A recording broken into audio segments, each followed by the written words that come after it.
Waco'd yet. Good thing for the government, though. They're seeing how docile we actually are. You know, we say we're fucking gun-toting Americans and stand up for our rights and this and that, but when it comes down to actually getting out there with your gun and supporting somebody or fighting for something, a lot of motherfuckers are like, you know, I have work in the morning, and, you know, I got to get to bed. You know what I'm saying? I got to get to bed. I can't go with my gun after this thing and miss a week worth of work. I'm not going to get paid. They come up with all these convenient excuses to say, life. Well, I can't because of life. I really think, look at the people. Patriot or not?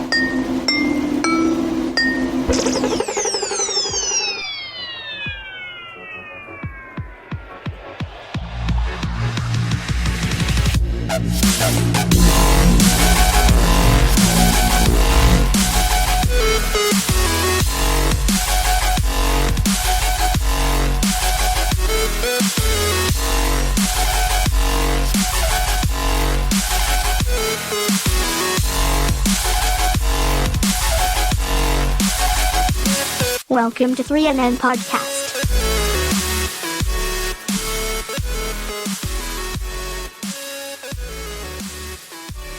Welcome, ladies and gentlemen, to 3NN Podcast. I'm Nick Tesla. I'm Brian McFadden. And we're here to let you know that nothing is impossible, question everything, and you have just stumbled upon the hidden gem of fucking YouTube called 3NN Podcast. It's called Three Non-Nerds. And when we say question everything, we're questioning a lot here today. So thank you for watching this episode number 41. Including questioning why we call ourselves Three Non-Nerds, and there's only two non-nerds right here.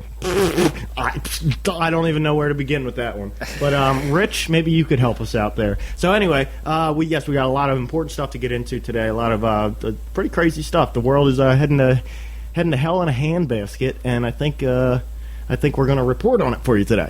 But before we jump into the week that's been some crazy militants out there, I just wanted to read you something. I wanted to read you something a little special from my heart. From my heart. No, it's not from my heart. It's just I think it would be perfect for what we like to present ourselves as. So, without further ado, here we go. This is called The Wondrous Boat Ride. All right.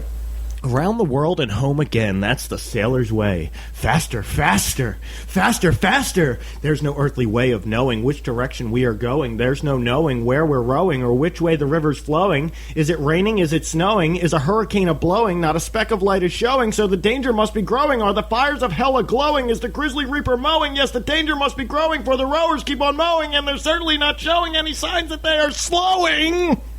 What he said. What I said.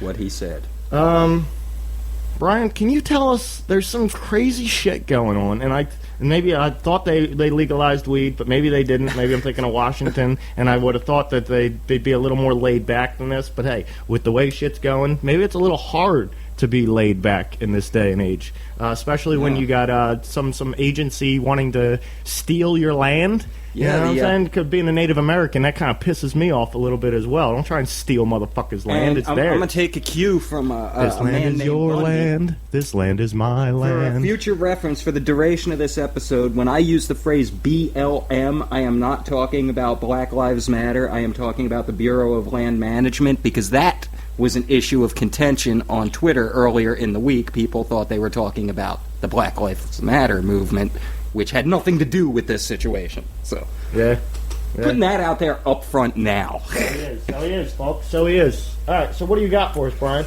I have not been following too well, but you, I know, have been very deep into this, and I'd like to know what your thoughts are on this whole entire situation. The people who aren't aware, I have spent the past week all over the internet, in chat rooms, in chat groups, on phones, checking emails, corresponding with people all over this great nation we live in.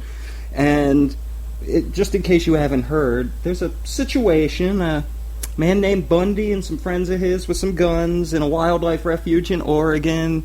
Got a little out of hand, a couple different versions of the story out there. So we're just going to start with the characters in this here show. Okay, can you lay out the characters for me, Brian? I think at present the main character is a man named Ammon Bundy. And Okay. I know there's some of our viewers might be saying, where have I heard that name? Now, how do you spell this? Ammon? I would think it would be spelled A-M-I-N, but am I wrong? A-M-M-O-N. Okay, for anybody out there that has no idea what we're talking about, just Google A-M-M-O-N Bundy, like Al Bundy. Shit, you can probably leave off Bundy and it'll come up with Well, but parameters. maybe right now, but if somebody were to check a week or two from now, if everything dies down, they might be coming up with Al Bundy. So Al Bundy's pretty popular. It's really sad to say that Al Bundy is more popular than Ammon Bundy, but that's just indicative of this day and age. So Really continue, is. Brian. I'm sorry. But people who recognize that name might remember it was the Bundy Ranch Standoff. That I do remember. Early 2014, April to May of 2014, that happened. Quick little issue with that. It was started as a protest because the Bureau of Land Management, BLM, for short, they were trying to round up the Bundy family's cattle on their ranch in Oregon over unpaid grazing fees, which it turned out through a little research that it was a giant land grab, and the BLM wanted that land, and I think it involved Senator Harry Reid at the time, and a deal with China, and all kinds of weird stuff. China. The point with this being the BLM using backhanded tactics to try to steal land is what it came down to. Yeah. And I recall something about thousands of Americans showed up there to show their support, militiamen, and this event, you can actually see the culmination of it if you go on YouTube and just search historic Feds surrender to armed citizens. You will see the citizenry, the protesters that were unarmed, walking up right on the Feds. They were being covered by militiamen from the overpasses and bridges aligning. And the Feds, the BLM, backed down, released the cattle they had herded up, and got the hell off the land. And that's where the name Bundy first kind of, I don't want to say became popularized, but became known, I guess would be. Yes, that's the name was. That's where the Bundy wasn't an everyday household name, but it definitely became a known name to anybody that pays attention to news. If you're paying attention to national news, then you definitely know the name. You should. Well, he had some other people there with him, like Stuart Rhodes and the Oath Keepers were running security. They are not involved in this one this week. And we'll get into the reasoning on that in a little bit. But Ammon Bundy has found himself in another standoff with the BLM. Except this time, it's not at his ranch in Nevada. It's up in Burns, Oregon, Harney County, at a wildlife refuge. And if you haven't been hearing anything about this week, you're probably sitting here, how the hell did he go from his cow ranch in Nevada to a wildlife refuge? And that's a long story. It involves this family, the Hammonds, who are having issues with the Bureau of Land Management trying to steal their land.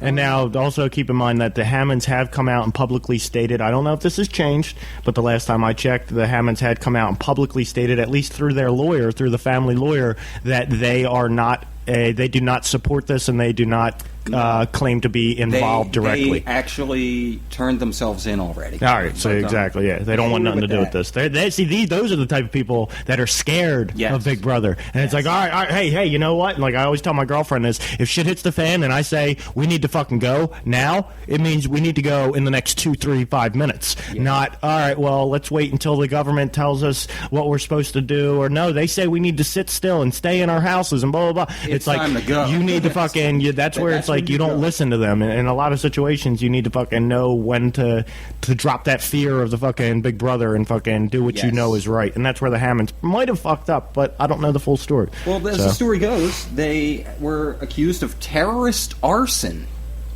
because there was a wildfire and they lit a backfire, which is a common practice among ranchers. Yes, and I've done this. We actually do it around here sometimes if you have crabgrass. Spread a little bit onto some federal property. It can be a little dangerous. When it comes to BLM, they get tried as terrorists and sent to jail. They serve their jail time.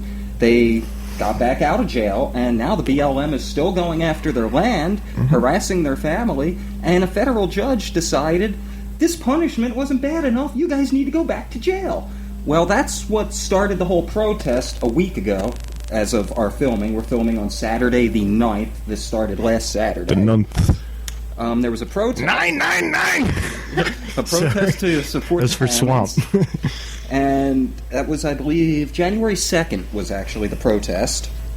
And Bundy and some friends showed up to this peaceful protest, and what we determined was the Hammonds didn't want help, they didn't want militia help. They ended up turning themselves in and reporting to serve out their new prison sentence on January 4th. They reported to prison. So they are in jail now, and this siege is still going on a week later up in Oregon. Now, is siege the right word to really use, though? I'd call it more of an occupation. Yeah, occupation. Yeah, it's not a standoff. The mainstream's calling it an armed standoff. It's funny to see how they all treat it. Look, this is from a, what do you call it? Not even a mainstream site. This is from a far left, okay? Not far right, far left leaning site. And right, this is just on the side, because I have an Oregon militia article pulled up, and this is some of the stuff that they have on the side. It's funny to just hear how they're trying to trash these people. And people, it's almost like people are like, I don't care. We already know that you're going to trash these people, and the people are out talking themselves. So it's not like you're going to trash these people while they're actually out. If they were being quiet, yes, you could trash them, and they could. If they're not saying anything, then maybe it's true. But they're not being quiet. So how are you going to trash people, right? One is the dude I posted on my Facebook, the dude who went there with his buddy, and they got like one of the guys that was already there snuck him in the face or something, which I think there might be pre-existing beef there, pre-existing shit there that they didn't really want to admit to. But one of the articles here is defeated by the enemy within. Oregon militia descends into fistfights and paranoid chaos. Then another one. Yeah. Morale at Oregon standoff collapses after militia member goes AWOL, drinks away donation money. So they're trying to paint them out to be like a bunch of redneck kicks, which maybe they are a little bit. We do know there are provocateurs on the scene, which we've covered in previous episodes of this podcast. We've discussed COINTELPRO, agent provocateurs, all that stuff. Yep. They are there. They were there on the 2nd at the peaceful protest, and they were there with Ammon Bundy before January 2nd, before they went up there. And I will prove that to you throughout the course of this show. But lead figures in this, we'll keep calling it a show, because, I mean, that's basically what it is. Most of it's staged. The characters, continuing, we have Ammon Bundy, who we identified. We have John Ritzheimer, who, as best I can tell, is suffering the effects of post-traumatic stress disorder. But I have no evidence to back it up. It just seems that way watching him on live stream. Well, hey, John Ritzheimer, if you're watching our shit, I know I don't know you from Jack, but if you are... He is handling security at the gate to the Well, if he's suffering from PTSD, when all this blows over, if it does, and you're back home in a couple weeks or a couple months, whatever it is, and you're still suffering from PTSD, and this might actually made it a little bit worse, this situation, I want you to check out Dr. Amen, Dr. Daniel G. Amen, A-M-E-N.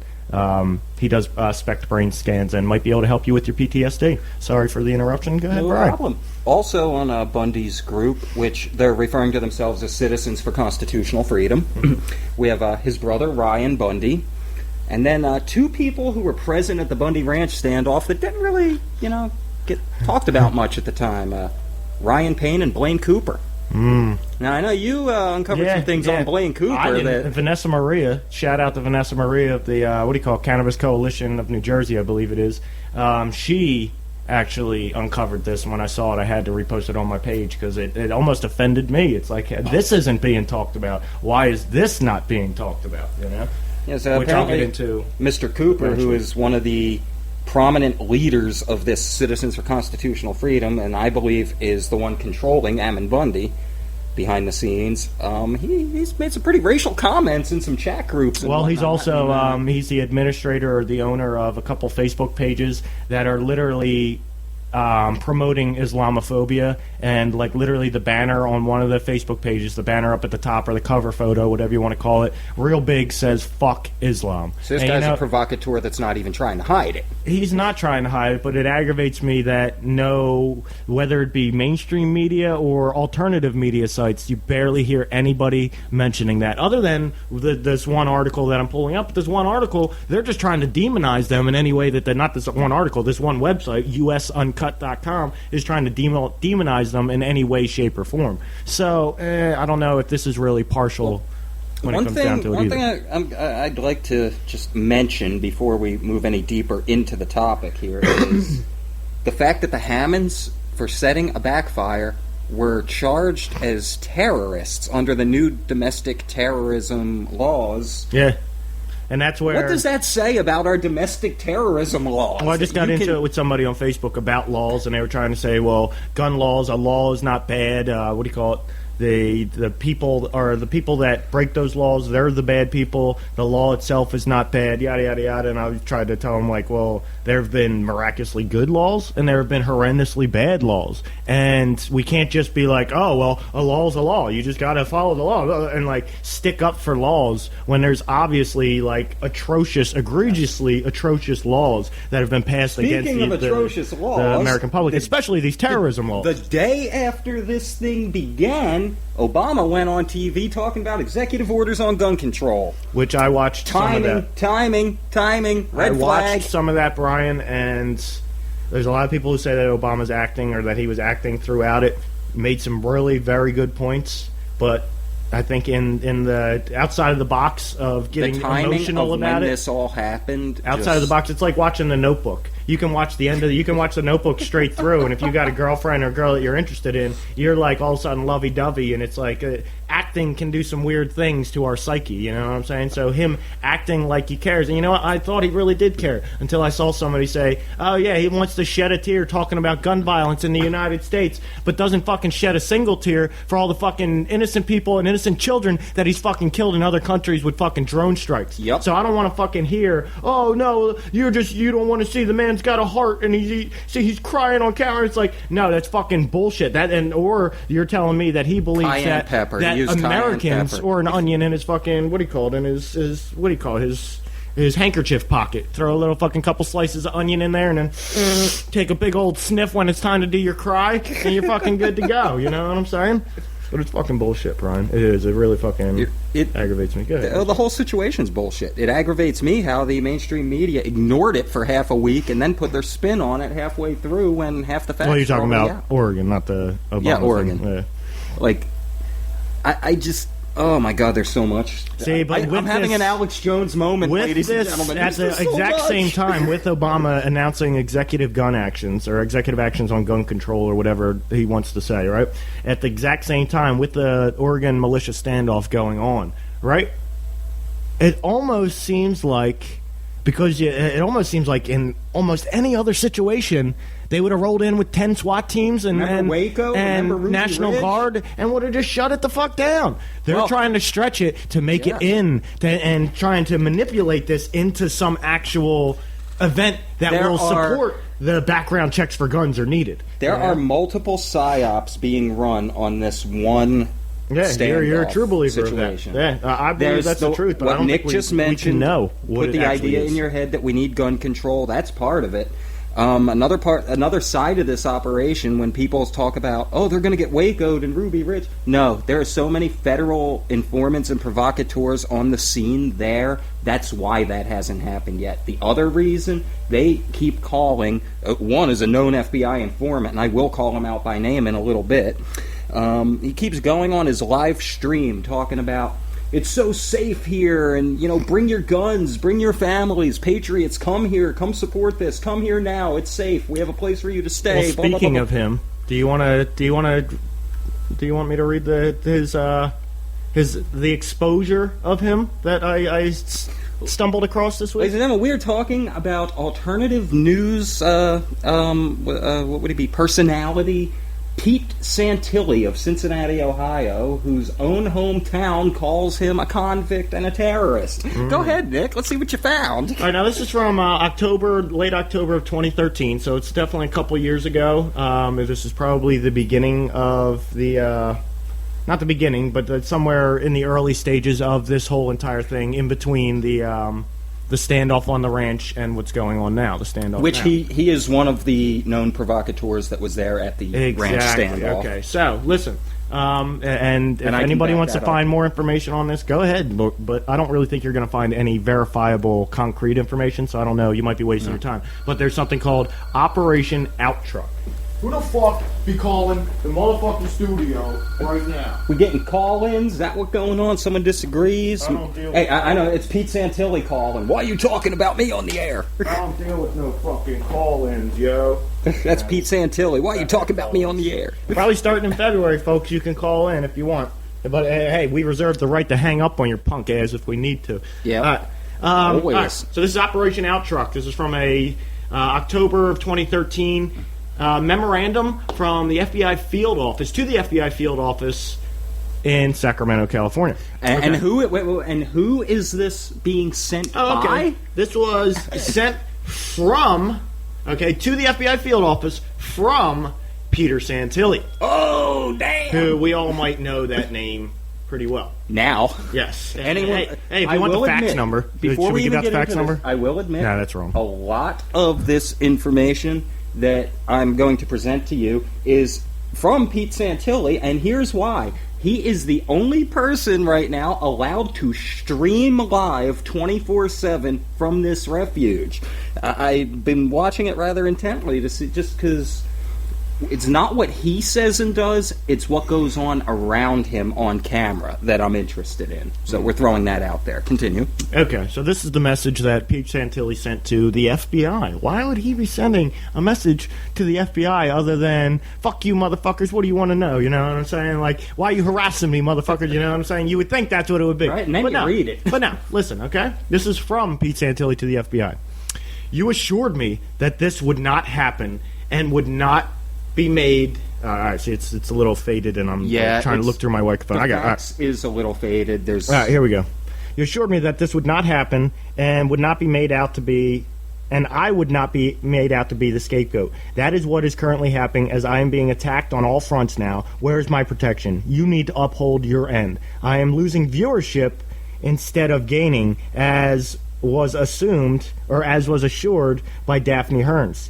You said, what's this say? Susan? Yeah. You said Susan would not be incriminated in this, and now she is. Why won't you answer my calls? This is beyond pathetic at this point. You do this every day. You do this to everyone in trouble, and you leave them out to burn. I am not the one for this type of game. We are both on the verge of being outed and need your help now. I need to speak with someone ASAP before they really come after me and my family. They are issuing death threats and posting personal information and my addresses. They have been in and out of my systems.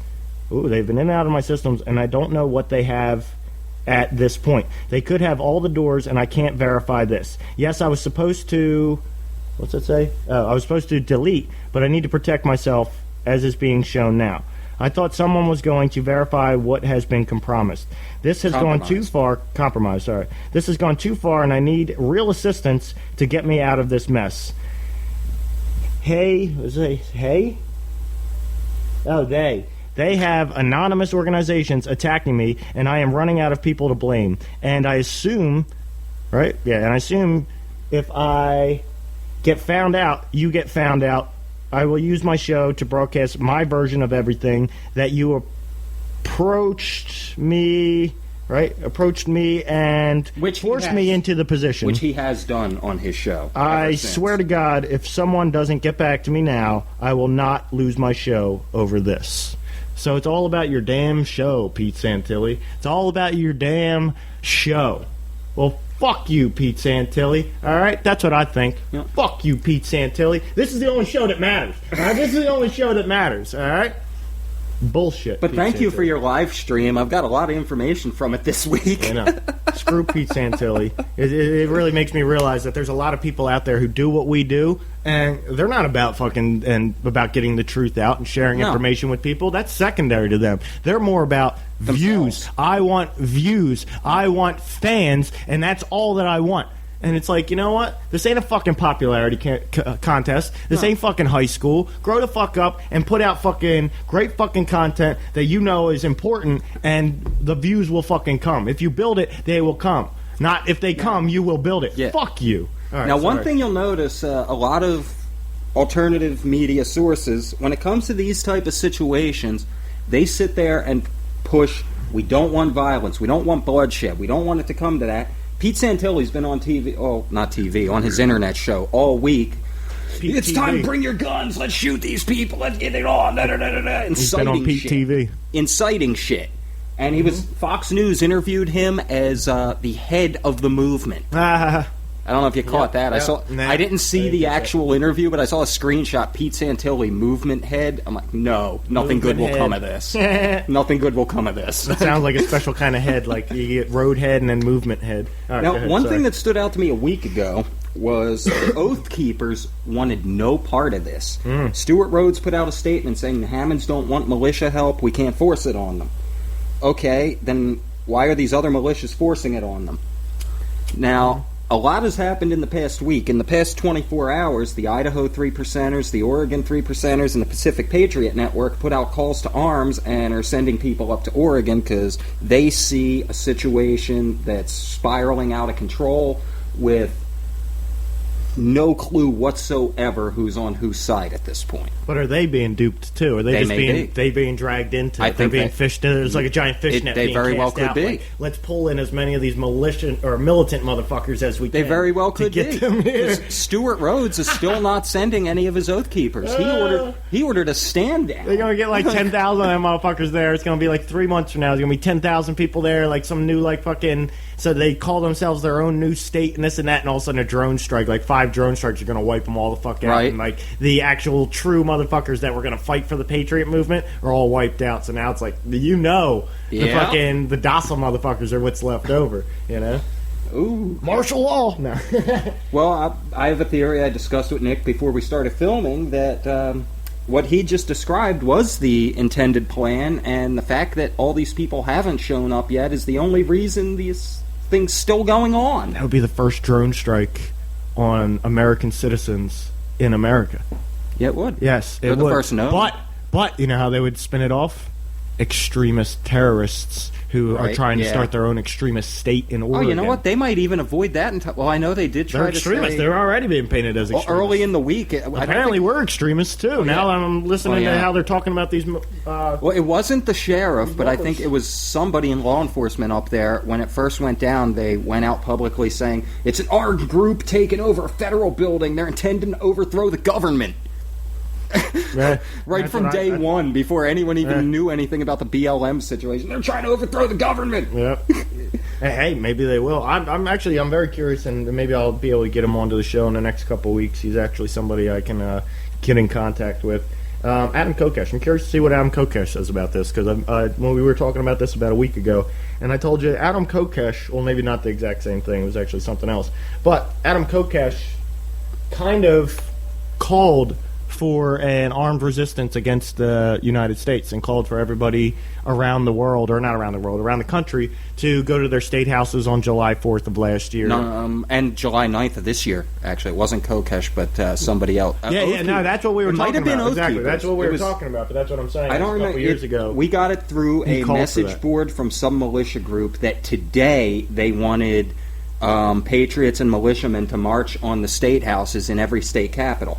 I'm not surprised that's not happening with what's going on in Oregon, but... Brian owes me one of my paychecks. I bet a paycheck on it. I said, nah, it ain't happening. There's no way it's going to happen. Because when Adam Kokesh... Oh, yeah, now it ain't going to happen. Shit. And that's what made me think, like, with the Oregon militia shit. Trying to pull people out there. Okay, here we go. This just popped up in my Facebook. Man released from jail following arrest in Newtown. Terror watch list query. Cincinnati. This is an old report that someone shared about our good friend Pete Santilli. He's my good friend. Well, I have his mugshot here, and he looks, wow. There's no word to describe this, ladies and gentlemen. This is just... I'm clicking this off because it's scaring me. He just looks creepy in that picture. I'm sorry, Pete. No, I'm not. You're a fed. Now, do you want to know what this U.S. Uncut website says? They say they studied Oregon's militia movement, and there's 5 things that you need to know. Keep in mind, this is also a site that every chance they've gotten have demonized the Oregon militias. Oh, okay, so there's more demonization. Kind of demonization, but I'm not going to lie. I agree with them in some aspects of what they say. All right, and this has been shared 18,520 times. So somebody believes. Well, the propaganda is working. You know, regardless if I believe it's true or not, the propaganda is working because it's definitely a little bit of propaganda here. All right, so I'll just read you 1 through 5. It should only take me a couple minutes, and I think it's pretty interesting this take on it. Some of it seems like it's a mainstream point of view or mainstream perspective, but I really don't believe it is because this is definitely not a mainstream site. All right, you ready? Number 1. Let's do it. This is what we've been talking about. It's actually a land grab with guns. Guns don't kill people. I kill people with guns. All right. You ready? Despite the talk about supporting the Hammond family in Burns, Oregon, the takeover of the Malheur National Wildlife Refuge headquarters is actually part of a long-standing campaign by radical right-wingers to dismantle federal land ownership in the West. Some elected officials are working through mainstream channels to get lands transferred to state or county governments or to allow them equal say over their use, which I believe is true. Pause. It should be noted that you can find this in public domain. The Bureau of Land Management and the federal government already own, I forget if it's 72 or 82% of the state of Oregon. If you go to Just this U.S. Uncut, this is the name of it is 5 things you need to know about I'm talking into the this Oregon clock militia thing takeover. instead of into the mic. You're cracking me up with it, too. All right, ready? But the Malheur takeover seems to be an attempt to spread a tactic of armed federal land takeovers. These armed groups are part of the Patriot movement, the successor to the 1990s militia movement, which has seen a rebirth since the election of Barack Obama in 2008. Yes, it has, because I was actually very interested in starting my own militia around here because it's 150% legal to start your own militia. Yes, don't believe all that bullshit that the militia is illegal and you can't do... No, it's legal. And it's if in the there Constitution. is ever a civil war... And the Constitution is the supreme law If of there's the ever a land. civil war or even another foreign army that comes onto our soil, that militia is nothing but a good thing. This is the perfect timing. Before he moves on to the next part of that, I'm just going to throw this out there from the United States Constitution, Article 1, Section 8, Clauses 16 and 17. Clause 16 states, well, here we go, Clause 15 even, to provide for calling forth the militia to execute the laws of the Union, suppress insurrections, and repel invasions. Okay. Clause 16. To provide for organizing, arming, and disciplining the militia, and for governing such part of them as may be employed in the service of the United States, reserving to the states respectively the appointment of the officers and the authority of training the militia according to the discipline prescribed by Congress. So Obama has no say in this. But the Constitution says the states have power, and we all know that the federal government has superseded the power of the states almost 100%. Almost. And this is what brings us to Clause 17. This is the big one regarding this whole BLM land grab issue. Article 1, Section 8, Clause 17 states, to exercise exclusive legislation in all cases whatsoever over such district not exceeding 10 square miles as may, by cession of particular states and the acceptance of Congress, become the seat of government of the United States. Basically, that's saying they're allowed to have an area for a capital, Washington, D.C., and to exercise like authority over all places purchased by the consent of the legislature of the state in which the same shall be, for the erection of forts, magazines, arsenals, dockyards, and other needful buildings. Which means that when they do seize this land, all they can use it for really is military purposes. And that's not what we see happening. Well, eventually they'll use it for military purposes, sure, that's for sure. Also, Hashtag Agenda 21. Addendum to that is California. Texas governor just announced today or yesterday that he is calling for a constitutional convention, whereas any federal government orders being given to states, if two-thirds of the states disagree with it, none of the states have to follow that federal order. And I believe a constitutional convention is probably needed at this point. Well, the Constitution itself states that if the order, the law, the executive order, whatever method they use goes against the Constitution, it is therefore null and void and not a law. But here's also the problem is how many people, especially people who are in state houses and such things like this, in state government, well, how many of them actually know? The county sheriff didn't even know he had the authority to tell the feds to leave. Yeah, but how many of them actually know that the Constitution, and I'm not saying this is 100% true and I believe it. They don't. But no, what I'm saying is how many of these groups know that, or state governments know, and law enforcement and all that, how many of them know that it's possible that the Constitution is no longer an actual document that's being followed? Or no longer required to be followed. If you remember, as the United States, a corporation. Sure, I can't really speak for people in government, but I'm sure Sheriff Mack has no idea about that. I think Sheriff Mack might. Are we talking about Sheriff Mack? Oh, no, I'm thinking of Sheriff Arpaio. Now, Sheriff Mack was the sheriff I'm up thinking in of Sheriff Oregon Arpaio, who yeah. didn't realize that he has the authority as the sheriff of the county to tell the FBI, get the hell out of my county. Yeah. All right, well, look, moving No, on. instead he This threw is his crazy. arms up and called in help from the FBI. This is crazy, and this is where I kind of agree with it a little bit. Once I found that, and I saw this, I saw the Pete Santilli, or not Pete Santilli, the Blaine Cooper thing, how he owns Facebook pages that say fuck Islam, right? I know it sounds like we're jumping from here to here to here to here to here to here. Trust me, I have one post that we're going to read in a little bit that ties it all together and proves that this is a staged event. I don't know about proofs. You can't prove anything in this world. You can't. I'm sorry, but you Then, can't. okay, fine. You know what? I'll put it this way. I challenge anyone watching to disprove what I'm going to read to you in a little bit. But it's all That- perspective. All perspective. Somebody will disprove it. That's all I'm saying. Oh, Somebody yeah. will disprove But it. You may do not it. agree with Do it. disprove Disprove me. I want to see the There'll other be side of people that. that agree with you, and there will be people that agree with them. Such people as RM, if you know who I'm talking about, may agree with them. And I don't think, others may based be on agreeing the with you. argument that this person here presents, being on the inside and the way they discuss it, I don't even think he would disagree with the way this is written. David Knight at InfoWars disagreed with my theory of it being a false flag until I showed him this, Okay. and then he agreed. All right, so we'll touch on that in a minute. All right, this is number 2 from this 5 things you need to know about the Oregon militia takeover. All right, this is what I kind of agree with a little bit, and it's going to be a little shocking to a lot of people that have followed this. The paramilitaries are powered by conspiracy theories. Not that part. Not that. I was going to say, that's the part you believe? That's kind of odd. Well, yeah, no, it is kind of true, but I thought you were I coming guess out with something heavier than that. now the third one is more what I believe in. Sorry, I was misreading the title for a second. All right, ready? Number 2, the paramilitaries are powered by conspiracy theories. All right, and this is where I started with Agenda 21 before.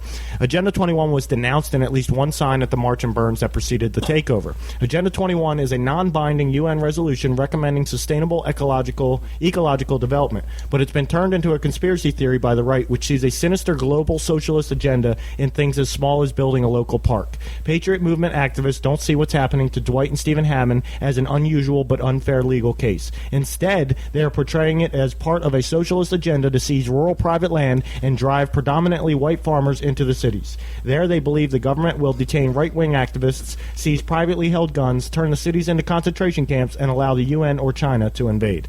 Which I think is stretching it. Honestly, I think it's stretching it. I think that's a little bit of an extremist view in itself. Personally. You know what I'm saying? I personally, my take on it is this is part of Agenda 21, which is no longer called Agenda 21 by the powers that be. They changed the name. But I don't think it's to the extreme that.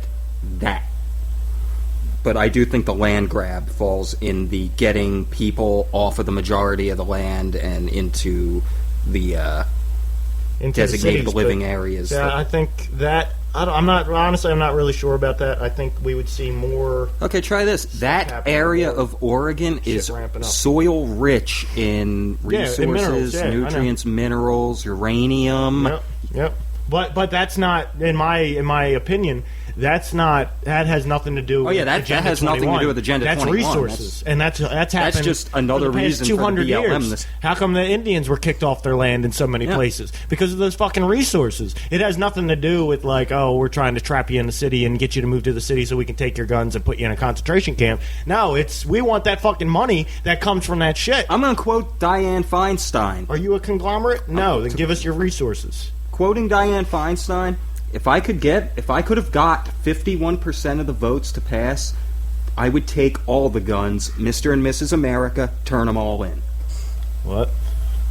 Dianne Feinstein said that publicly on television. Well, they're on not the same line, or not even the same tracks. So they are trying to take your guns. On kind of concurrent tracks.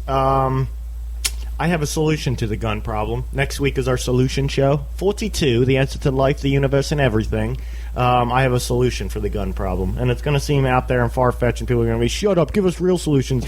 But in this day and age and the way shit's going, real solutions are kind of hard to come by. Well, speaking of that being hard to come by, a real solution was presented to Ammon Bundy last night to end the siege. Live on stream, I watched the sheriff say, I will escort you to the state lines. Nobody will bother you. You will not be arrested. Nobody will fuck with you. Just end this and get out of here.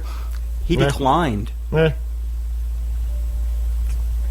And there could be a number of reasons why he did that. All right, number 3. The reason he gave is they haven't addressed the land issue yet. This is the one I agree with almost, not 100%, but very strongly. I think this is very true, honestly. And a lot of people will probably think I'm an asshole for agreeing with this or thinking that it could be true. But I believe there's a definite vibe of truth going on here, and I think people need to start evaluating themselves and looking in the mirror a little bit and looking at what they do and what they're really pushing. And is it for the betterment of humanity or for the betterment of a smaller, large group that you claim to be a part of? All right, it's not for the betterment of the humanity, and I'm calling you out, Montel Williams. No, man, Montel. Hey, Montel. You know what? I may not agree with what Montel said of taking away the guns from people, or did he say he's taking away the guns from people? Anyone who hasn't heard what Montel Williams said about this situation, here's a few Montel Williams quotes for you from the past week. He's totally fine with a massive use of deadly force in Oregon to take out Ammon Bundy. And he says, I'm calling on government to end terrorist siege perpetrated by a bunch of hillbilly American Taliban. Yeah. And he did say something the night after it kicked off on Twitter, calling for a massive drone strike. Yeah. And you know what? May not agree with what he says, but I fully 100% support his right to say it. He has every right to say it in this fucking country, and that's the type of thing where people will come out. In certain situations, people will come out, and it's so easy to demonize those people and say, you know, you're fucking wrong, you know what I'm saying, get angry at them, and it's like they're just expressing their freedom of speech. They're expressing their opinion, which they're allowed to do, you know what I'm saying? Like, we're getting way too PC. That wasn't PC, you know what I'm saying? And it's like, even for people who are PC, that wasn't quite PC, but that wasn't PC for conspiracy nuts or whatever, like, but he had every right to say it. I say just as crazy shit sometimes. I do too. I'm just not famous like Montel Williams. Hey, one day I will be. All right, number 3. This is the one I kind of agree with, Brian. You ready? The Patriot Movement. The Patriot Movement is a child of the white power movement. Yes, I'm sorry, but I somewhat agree with this. Now listen to what they say. Many of the tactics and talking points being used were popularized in the 1970s by the white supremacist group Posse Comitatus. This group promoted the Christian Patriot movement, advocated the formation of citizens' militias, helped forge an idiosyncratic reading of the Constitution, said the county sheriff was the highest elected official that should be obeyed, and opposed federal environmental restrictions. Over the years, these ideas took on a life of their own, even though a few of the activists using these ideas today are ideological white supremacists. Even though some of them are ideological white supremacists. For example, they still try to recruit county sheriffs. The sheriff in Harney County, where Burns is located, was asked to provide sanctuary for the Hammonds from the federal government. He refused. Activists such as Clive and Bundy's son, Ammon Bundy, who is leading the Malheur occupation, claim that what is happening to the Hammonds is unconstitutional. This view of the Constitution is based on a position promoted by Posse Comitatus. They held that the Constitution could be interpreted by individual right-wing activists in a way that allowed them to have more jurisdiction than federal courts do. The sovereign citizens are the best-known movement that promotes these crank legal theories today. For example, Pete Santilli, who live-streamed the Burns March and went to the Malheur takeover, and is still streaming now as we speak. Ideas. Now, sovereign citizen, I don't believe that's really as much of a crank idea as he's trying to say. I've seen some pretty interesting stuff when it comes to sovereign citizens. Now, I know there's somebody sitting there watching who watched an old episode where we said something good about Posse Comitatus, so we're gonna give you the disambiguation real quick. Yeah, you like those big words? Okay, Posse Comitatus organization, Nick just told you about. The Posse Comitatus Act was a United States federal law prohibiting members of the military from exercising police powers. Saying the National Guard can't be the militia, in other words. That was pretty clear. Yeah. Continue. All right. Just throwing that out there so we don't confuse viewers. Yeah, no, that's pretty clear. They are two different things. All right, number 4. So I somewhat agree with that. I find a lot of people who are in the Patriot movement, I'm not saying everybody or the majority of them, but I do find a lot. It's not like, oh, there's a small percentage. No, I'd actually probably say close to half of these motherfuckers in the Patriot movement are, I'm Christian, don't mess with God, don't mess with country. They're former Republicans who think that they woke up to how shit really is, and I'm sure they woke up to a lot of true information that really opened their eyes to a lot of shit. But they tend to stick to their, I'm Christian, I'm American, fuck anybody who's not American, and fuck anybody who's not Christian, fuck them black people, fuck them Muslim, and it's like, that irks the fuck out of me because you know what? That is Blaine Cooper in a nutshell. That will not fucking evolve humanity whatsoever. That is devolving humanity, that type of shit. And that's falling into the distract and divide fucking tactics used by the powers that be. And they're fucking idiots for falling into that shit and not evaluating their own beliefs. They want to always point at everybody else's beliefs. Left, right, you don't know what the fuck you're talking about. It's all just a fucking game. They fucking think they got it all figured out. But when it comes to their own shit, no, I can't fucking question any of my own shit. I can't question my religion. I can't question my patriotism because that's not right. That I'm not a true person. Well, no, it's not right to fucking not question that shit and not look in the mirror and think that you can't do any wrong because you're part of the chosen fucking religion or the chosen fucking race. Yeah. That shit fucking pisses me off, dude. And I see that a lot. And motherfuckers act like they're open-minded individuals, and then they're like, oh, fucking Paul Joseph Watson. Motherfucking perfect fucking example. Paul Joseph Watson, I used to have some fucking respect for you. And I don't know if you write this shit for fucking Alex Jones, if you're fucking instructed to write this shit, if you really truly believe it or you don't. But Paul Joseph Watson put out a thing. I don't know if you heard about the fucking police officer in Philly that was shot by the guy. And yes. I heard it within minutes of it happening. Almost every news story I've heard so far, and rightfully so, and I'm glad to hear it because it's not muddying up the waters and creating and adding to the propaganda, which I'm sure they wanted to, but there's people like me who aren't going to stand for this shit because it's fucked up, all right? But there's been news reports been put out that the guy said he shot the Philadelphia cop 3 times in the name of ISIS, okay? I heard a report saying that he was chanting Allahu Akbar at the same time. I don't know. I don't know how anyone heard that over the gunshots. Yeah, I don't know about that. But one thing I do know is there have been other reports, not as many, but I have seen a couple that say that he did it in the name of Islam, with no differentiation between the two. So some of them are saying he did it for ISIS. Some of them are saying he did it in the name of Islam, or in the name of ISIS, or in the name of Islam. And nobody's stepping up and saying they're two different fucking things. Yeah. You can't associate every Muslim and Islam person out there with this nutcase who just went and fucking killed a cop, or shot a cop. He didn't kill the cop, but shot a cop 3 times in the name of ISIS. He didn't do it in the name of Islam. But what happens? What happens? You ready for this? Fucking Paul Joseph Watson on fucking little fucking InfoWars. Ready? I don't even know what the fuck it, I don't even know what the name of the article was. But Paul Joseph Watson basically put out an article saying Muslim person or Islam person shoots Philadelphia officer, and underneath of it he put so much for the religion of peace, or so much for the shit of peace, or so much that Islam is a peaceful religion or some shit. So much for your peaceful religion. And it's like, you know what? Fuck you, Paul Joseph Watson. So that's basically you're coming out and attacking every fucking Muslim and every fucking Islam. So if he's fucking Christian, I don't know if he is or he's not, but if he's Christian, does he want fucking people coming out and saying, oh yeah, fucking, what pieces of shit, you fucking Westboro Baptist, you ass backwards fucking redneck hicks that don't understand fucking the way shit is nowadays, you know what I'm saying? You're trying to fucking live by some fucking 300, 400-year-old fucking rules of Christianity or some shit, which are fucking asinine if you really fucking step out and look at them. But he fucking, no, that's okay. We fucking separate the Westboro Baptist Church from Christianity, and the crazy stuff they do is because they're a sect of Christianity, and most of Christianity denounces what they do. Well, nobody likes to fucking talk that most of Islam denounces what fucking ISIS does, and they're not affiliated and directly connected. Every Islam or Muslim person is not directly connected to ISIS because ISIS calls themselves the fucking Islamic State. That's what fucking pisses me off. There's people out there like Paul Joseph Watson who are trying to perpetuate, oh, you fucking Islam's, it's the religion of peace. Well, what about this guy that says fucking he did it in the name of Islam? He didn't say he did it in the name of Islam. And even if he did, he's talking about the fucking Islamic State.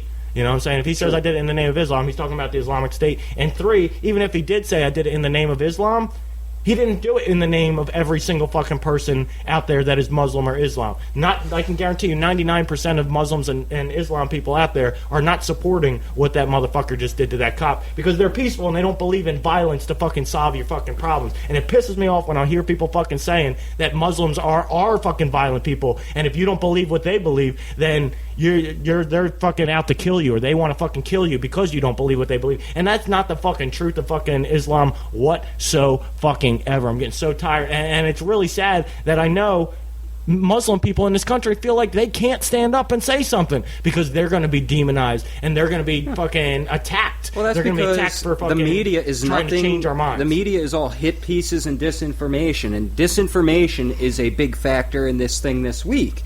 Like, Oath Keepers, the most respected, whatever, fucking Stuart Rhodes, founder of Oath Keepers, put out a statement like 3 days ago. It was like an urgent warning for everyone. Get the hell out of Burns, Oregon. Get the children and women out of there. They're sending in Spec Ops. They're sending in Delta. Wait, what do you say? At least one SODX, Reserve National Guard Special Operations Detachment, under the Joint Special Operations Command has been tasked, and Delta forces in the area. And that turned out to be total disinformation. Now, that's where people begin to question, is Oath Keepers in on a psyop, or are they being given bad information? Because Stuart Rhodes isn't someone you would generally associate with putting out a bad warning like that. But when that warning went out, the people up there in that refuge bunkered down and they took defensive posture. So most people who are familiar with Oath Keepers, see them as upstanding good people. I do, but they're still cops. You're still part of a corrupt and military. They're more organization. military than police. Yeah, the fuck.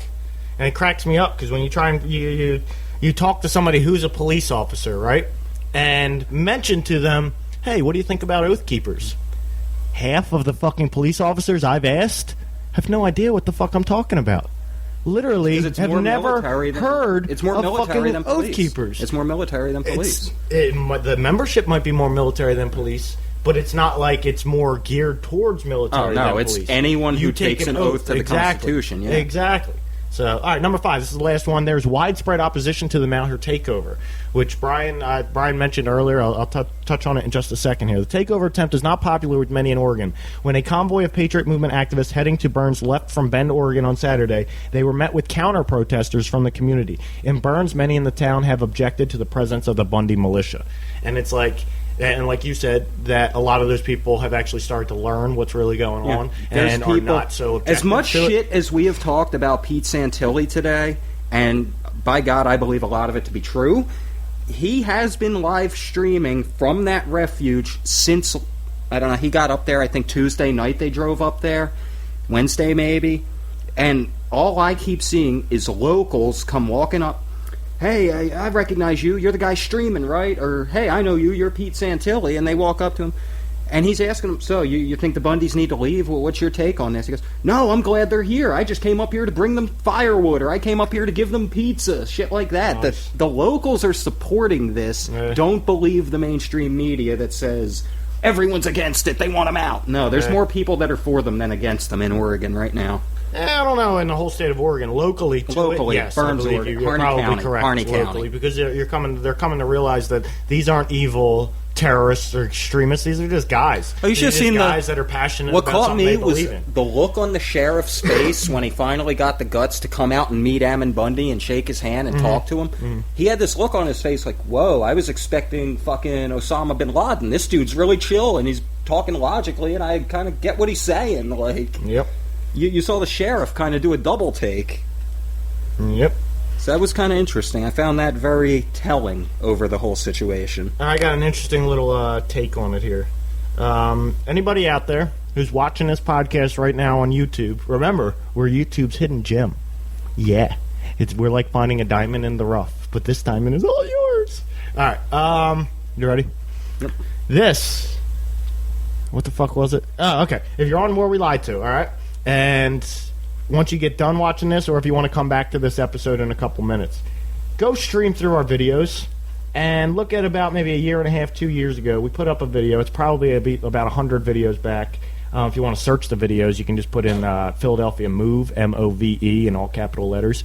There was something that happened in Philadelphia back in 1985. The move thing that happened, and are we? They exploded a block. They literally destroyed Eric a Moore, block. if you're watching, this is why I wanted you on this show. Just saying. So I'm only going to read a real quick snippet of it, and then if anybody wants to look into the MOVE thing and what happened with the whole MOVE disaster or the MOVE bombing, it's actually called the MOVE bombing. Yeah, I was going to say, I'm trying to recall from memory here. I have nothing pulled up on it. Was that not when they blew up an entire city block to make people move out of it? Yeah, it was Okay. a little more detailed than that. Oh, but yeah. Yes, the gist of it, yes, that's exactly what happened. All right, so what the ongoing Oregon standoff? This is another one from U.S. Uncut, which I actually I like this article. It's bringing a different perspective to it. You know me, I love different perspectives. All right, what the ongoing Oregon standoff has taught us is that it's never been more apparent that the U.S. government values white lives above all others. That I agree with. So we're kind of safe, Brian. It's kind of fucked up, but we're kind of safe. We're extremists, so in many We're white terrorists. many ways. No, I'm not a terrorist, and I will never call myself a terrorist. I don't. No, that's what the mainstream will call you with your beliefs. I do not terrorize, though, and I will. Neither not terrorize. Ammon Bundy's not terrorizing anybody, but he's apparently a terrorist. I'm a peaceful person. I won't even. I refuse to even own a gun, and I guess that's kind of could be my downfall one day. But I am that peaceful that I can't even imagine myself having a gun or being in a situation where I need to use that gun. You know, so this whole thing with background checks and all that, I've been thinking about it a little bit. But like maybe I should get a gun, but it's like no. I've always been. I don't need a gun. I don't want a gun. If it comes down to I need to defend myself, I got a fucking railroad spike. I got a fucking tire iron. I got some fucking shit. I'm gonna get myself a crossbow. Fucking, I'm gonna be fucking taken care of if I need to fucking do that shit. Okay, and I'll also have the advantage of silence. You know, of being like a ninja. Rich, where the fuck you at, Rich? All right. Okay, the most stark example is comparing the kid gloves treatment the white gunmen in Oregon are getting with the 1985 bombing of the MOVE house in Philadelphia. Currently, the FBI is cooperating with local law enforcement and negotiating for the return of the Malheur Wildlife Refuge southeast of Burns, Oregon. The negotiations are peaceful despite the fact that the group occupying the facility is heavily armed and has publicly announced they are willing to die for their cause and won't rule out the use of violence to continue occupying the building. The group, led by Nevada rancher Cliven Bundy's son, Ammon, is predominantly white. As U.S. Uncut previously reported, the Bundy gang and its Patriot supporters come from the white power movements of the 1970s, believe in an ideology held up by conspiracy theories, and hold the radical philosophy that the highest legitimate government authority is the county sheriff. Even the county sheriff in Burns has called for the gunmen to stand down and turn themselves in. As of this writing, the Bundy militia is still barricaded inside the Malheur Wildlife Refuge headquarters and refuses to give up peacefully. However, if Ammon Bundy's armed gang was black, they likely would have been bombed into oblivion by now.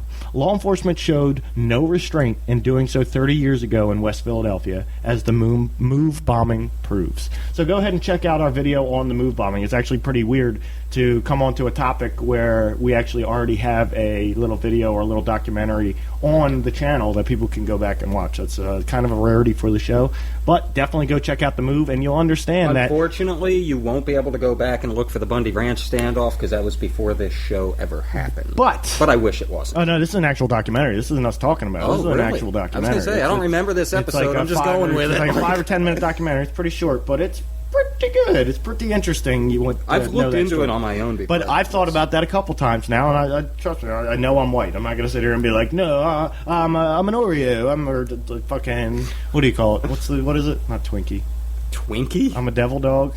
Oh. No, I don't fucking know. Something black on the inside, white on the outside. Anyway, I'm not going to sit here and act like, oh, I'm black, I'm black. No, but I was not raised. I was fucking, a lot of my friends when I was a teenager were black, and I actually experienced some of the discrimination that goes on from police and other things. You go into a store with your teenage black friend, and it's a Chinese dollar store. Those motherfuckers are following your black friend around. Oh, yeah. And they're not doing it like right behind them. They're peeking through the aisles like, you buy something?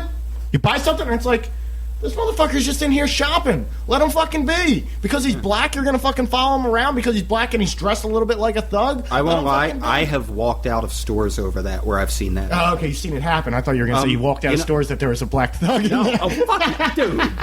Now, remember, FYE, the CD store at the mall? Yeah. Back when it used to be the Wall? Oh, man. They would eyeball everyone who walked through there. I'd go in there, have 4 things in my hand and a wad of cash, and they're staring at me. There's been times where I'd walk up to the counter, wait in line, and they've been staring at me for the past 20 minutes, following me around the store, and I just walk up to the counter. Oh, anything else I can help you with? Yeah, you can put all this shit back because your dude wouldn't stop eyeballing me, so you just lost my business. I've done that. In front of my father, and he was quite impressed. Yeah.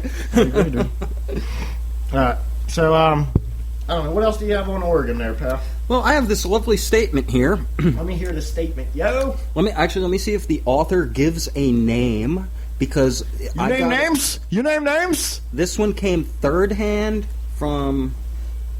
This is kind of a long statement, but it's worth every word. Ned Isaacoff. You named names? I've been blacklisted from Hop Sings thanks to you. Well, I don't have a name of the original author. All right, well, we don't name names anyway, so go ahead. Oh, fucking hot in here, isn't it? We've been naming names on the show. I'm fucking sweating. No, I'm enjoying this little fan thing. Oh, you suck. That thing gives me some air, man. I just like the light. Fucking Anyway, 3,000. this is a statement that, well, this was a post on Facebook from a friend of a friend of a friend. It reads, from a friend. based on intelligence in the last 24 hours, this was uploaded on Monday, so this would have been intelligence going from Sunday through Monday of this past week. Okay. Says, is this a uranium, in quotes, a uranium red flag? Because You're talking about Colorado. Are you about to talk about Colorado? No, I'm talking about Oregon. Woo! The ranch. Okay, go ahead. Sorry. This situation. Okay. This is one militia leader's response. What are your thoughts? And the militia leader, who it doesn't specify a name or what militia he's even with, but it says, okay, everybody please gather around and listen to what I'm about to say, then either shut your mouth or share this far and wide. I have chose to share it far and wide. Share it far and wide. And I think you all should too. Once you Share it, too.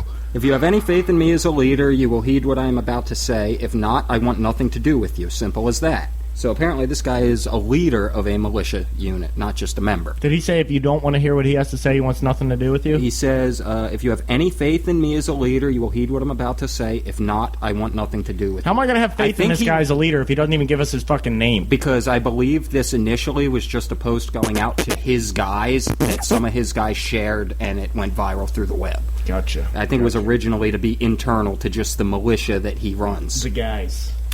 It says, the key to victory, this is important right here. This caught me and made me sit down and really read this phrase here. The key to victory in any battle is the ability to remain calm in any given situation. What we're seeing right now is a whole bunch of people acting based solely on raw emotion. This is very bad, and I'm about to explain exactly why. I am not letting my emotions make my decisions for me, but instead looking at this from a calm, level-headed, common-sense approach. Okay. It's kind of hard to be level-headed and common sense with the dancing bear over here, but... Waka, waka, waka. Continuing. He says, what you are all witnessing right now in Oregon has the makings of a full-on false flag event. I will prove it to you to the absolute best of my ability. Should you choose to look at this from a logical perspective, you will see that I am 100% correct. Some of what I will tell you is speculation based on my own experience and the experience of others I have talked to throughout this ordeal, but most of what I'm going to tell you is documented, verifiable fact. And this gets into some things we touched on earlier, which we actually gave more information than this guy does. He goes, back during the Bundy situation, he's talking about the ranch situation, April 2014, Ryan Payne declared himself the unofficial leader of the militias present at the Bundy Ranch.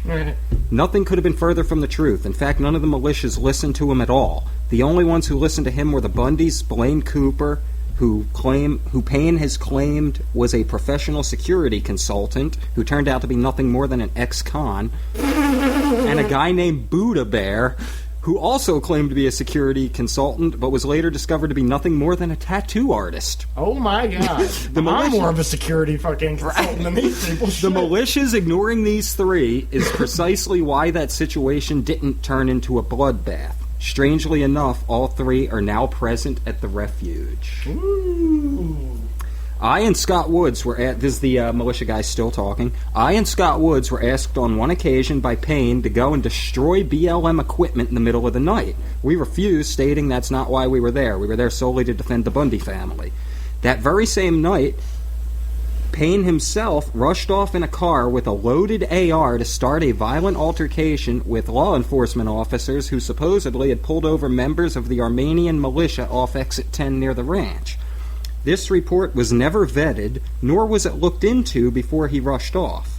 It's also well documented that Payne tried to incite other militia members to start violent altercations with the authorities who were present there. Yo, go hit that motherfucker in the mouth, yo. All of which were refused by militia members, all for the same reason. We were not there to start a fight, but to defend the family. that motherfucker out there.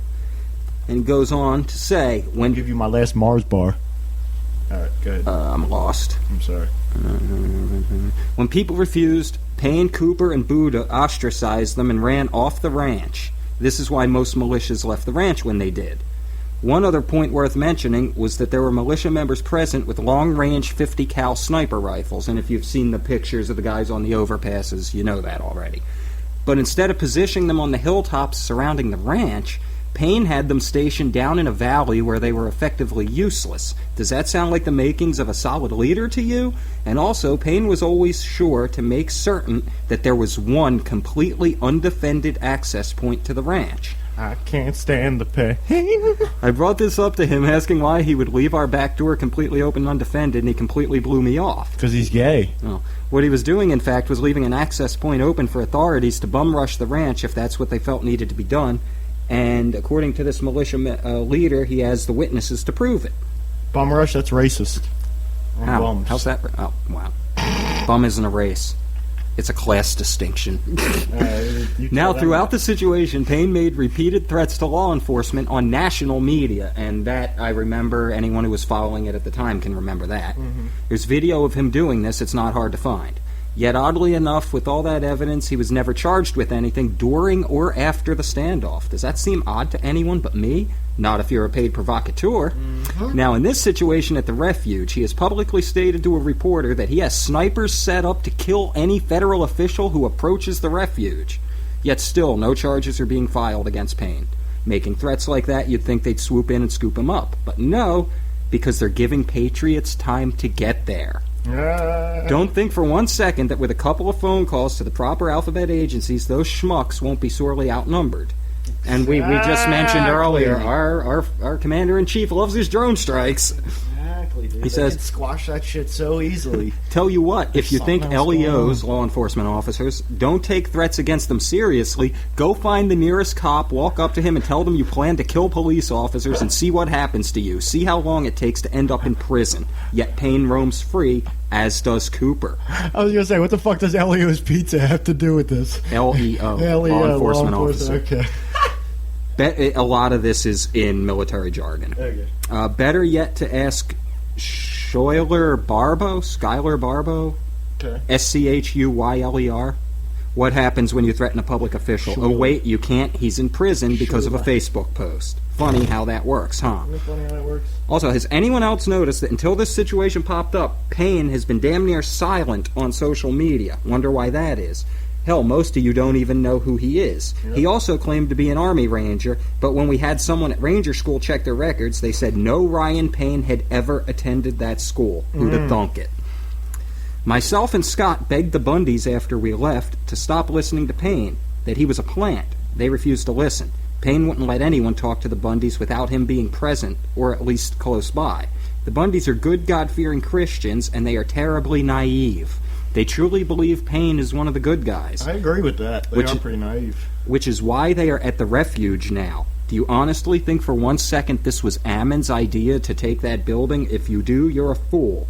They're not that type of people. Ammon has been suckered into this standoff by Payne and Cooper. He truly went up there with the intention of helping the Hammonds, and when they refused, the Bundys were made to believe that taking a stand against the BLM was the answer. Whoa, that made a cool...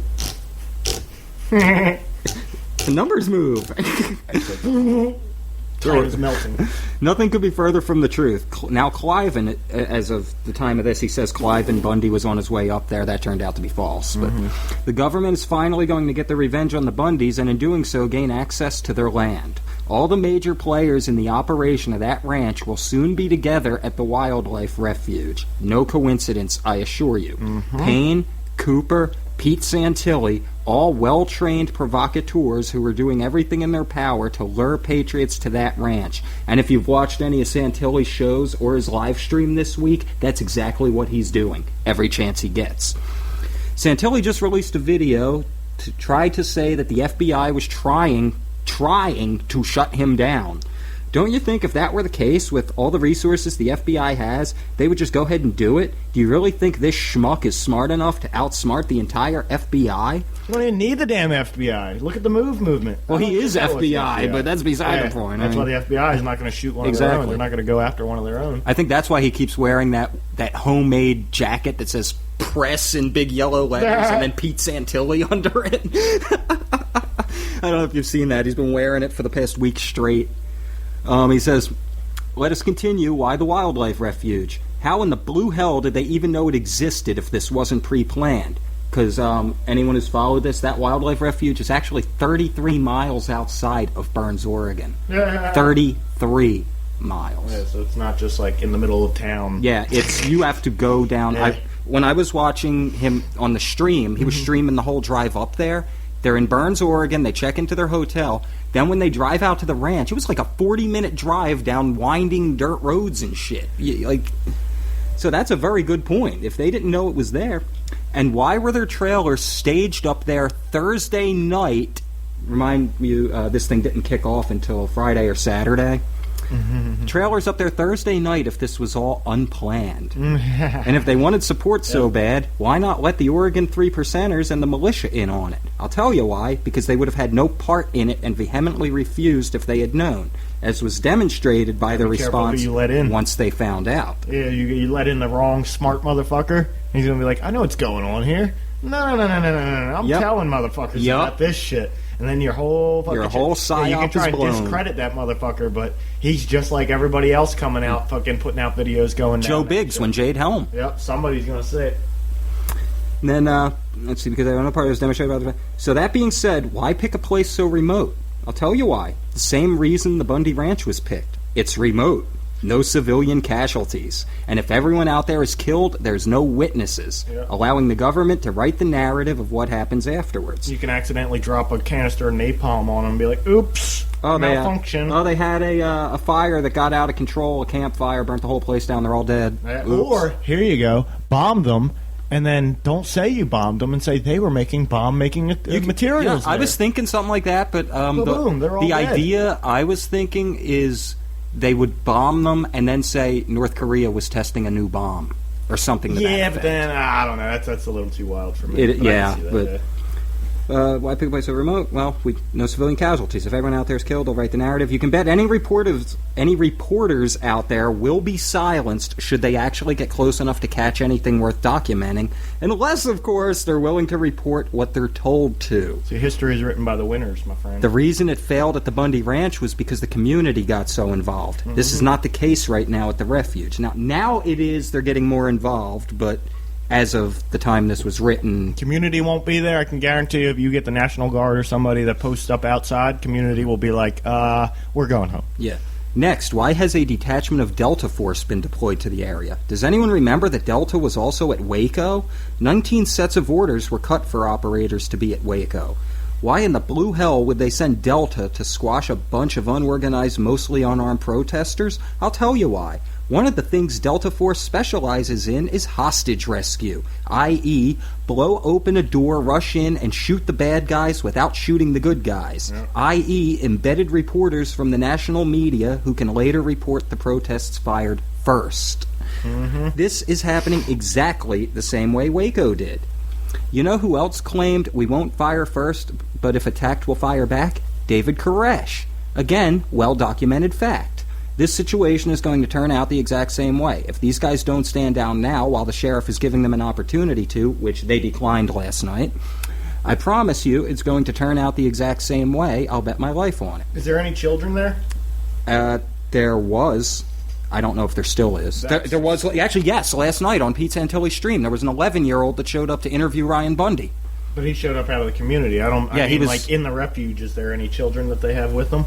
Currently, I can't confirm or deny. There was earlier in the week confirmed. Because if it's looking like Waco, and but ever since Stuart Rhodes when Stuart Rhodes put out that urgent Delta Force has been deployed, get the kids out of there, I haven't seen anything else about kids being present. Oh, that's good. He goes on to say, now let's look at poor John Ritzheimer. This is what I got into briefly earlier. The guy is exhibiting all the classic signs of PTSD. It's my belief that he is not in on this plan. But like the Bundys, he's been suckered into believing he is doing what is right. This poor bastard is still fighting the war in his head, and assholes like Payne and Cooper are feeding into his delusions that dying for this cause is what he needs to do. And if anyone's been following, Ritzheimer has been standing at the entrance to the refuge. He's basically like your security guard. You know, you get there, you got to check in with him, and he'll determine. So he hasn't been inside the building. He's not privy to. He's basically head of security. Okay. He's the Stuart Rhodes of this siege. Okay. What Stuart Rhodes did at the Bundy Ranch. Okay.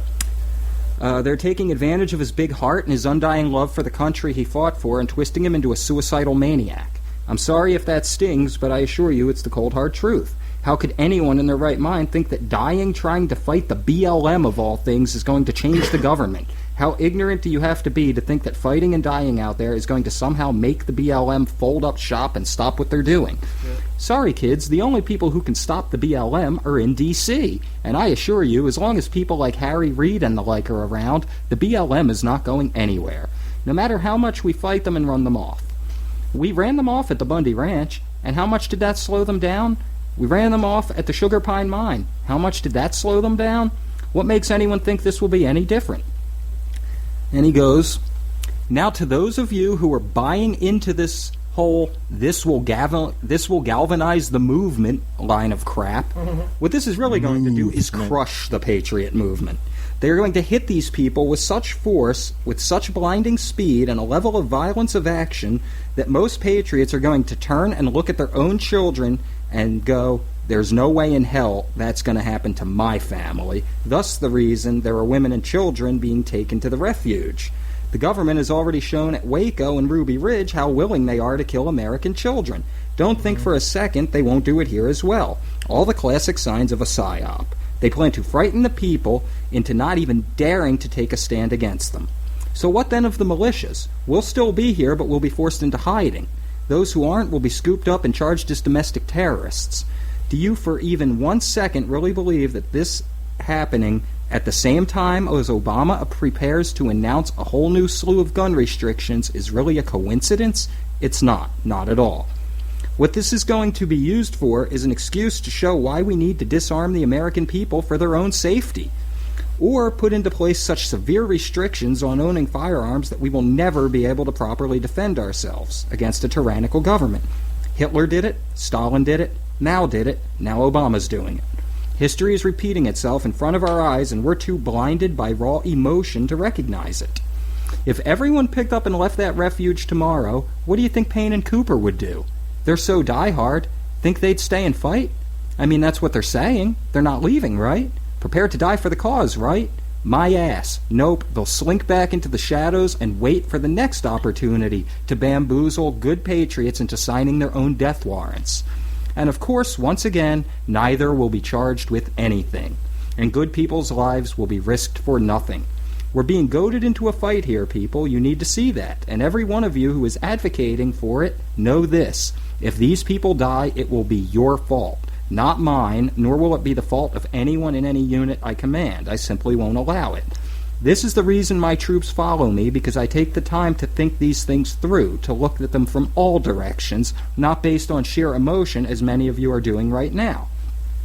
It was stated, dare I say, taught to me today by a close friend who is ex-Special Forces operator, that wars are not won by people taking rash actions, such as the ones that have been taken here. Wars are won with proper planning. That shit hit me like a brick, and I will never forget those words, as that is the smartest thing I have heard throughout this entire ordeal. Plan, equip, rehearse, execute. That's how you win a battle. That's how you minimize casualties. That's how you win a war. None of that was done here. Therefore, these guys are all as good as dead.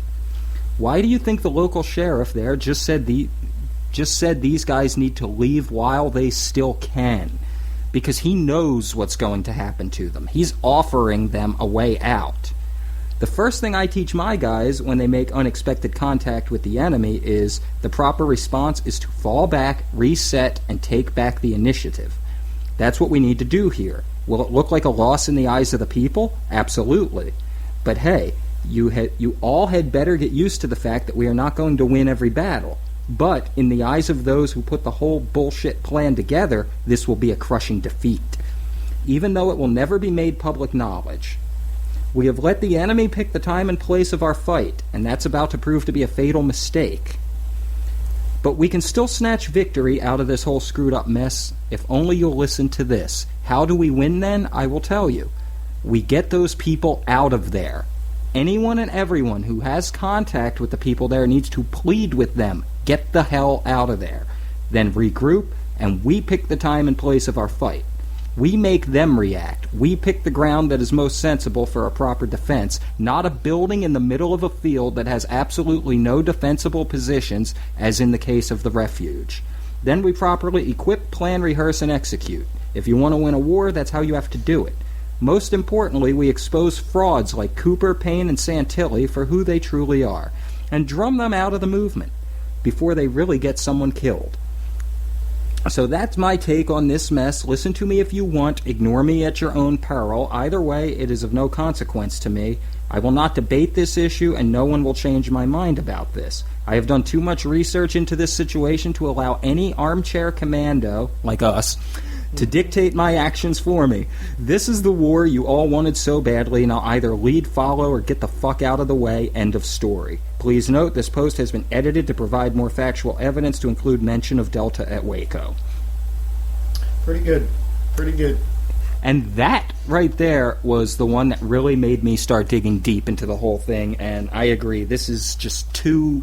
It's going off too flawless. The timeline is too flawless. It's staged. It has to be, or they would already be dead. It's staged. I just don't know. Like, I know we can... It's easy to believe that this is... something's going to happen, or this is being dragged on for something to happen. But, and I know I just said that earlier in the show, but I'm not even sure of that. I think day by day, it's being called day by day. How can this situation help our agenda?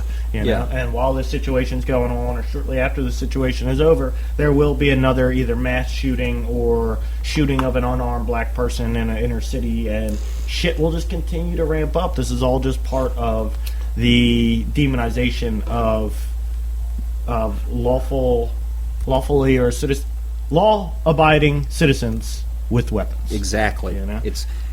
That was the one thing that really caught my interest with this, was the timing of this happening the day before Obama's gun grab speech. Well, not gun grab, but his speech on new gun laws. Yep.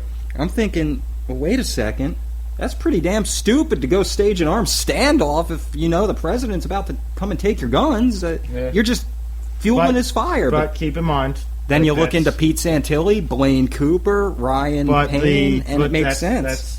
There's a lot of, I don't want to say nonsense, but a lot of misinformation, and you hear it all the time, and trust me, I understand that it's definitely an agenda that is being pushed and eventually might actually be pushed through, but the president didn't just sign anything that says, we're coming for your guns. No, he didn't sign anything. He signed something that makes background checks a little more prevalent, or a little more like anybody who's selling a gun should be doing a background check. If that's what the law is, that when you buy a gun you get a background check, it shouldn't be, well, you buy a gun from a gun show, it's okay, you don't need a background. Well, if you're going to sign up for background checks, then put the fucking background checks on everybody that sells a gun.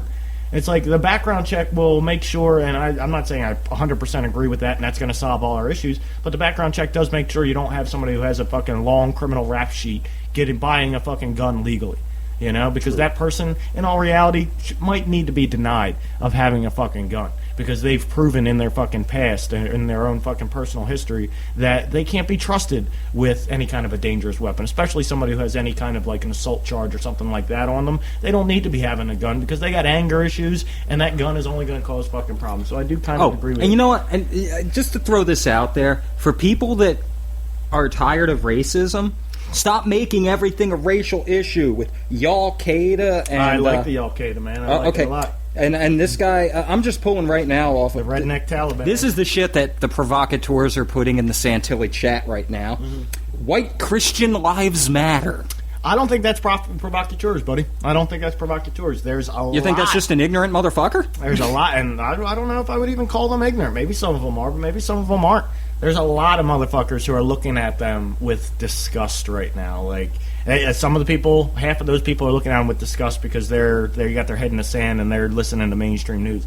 But the other half are just like, they know it's almost pointless what they're doing. Like, what are you guys doing out there? You're taking over a government building, and a lot of people are just like, what do you think? You're like a fucking extremist, like terrorist group or terrorist cell in the United States? The Al-Qaeda? Is that what you guys are? That's what I see. It's almost like making fun of them. Like, because they don't understand the idea you of want the support of the American people? Well, here's what you get. You're demanding or requesting the support of the American people? Well, here's what you get. Y'all is the Al-Qaeda. And they should know that. You can't, like us. Hold on. If we start taking this show and bringing it around and putting it into the ears of 99% of the American people, guess what? 80% of the American people are going to say, you guys are fucking idiots. Yep. You guys don't know what the fuck you're talking about. You got to learn your shit because you have no idea what you're talking about.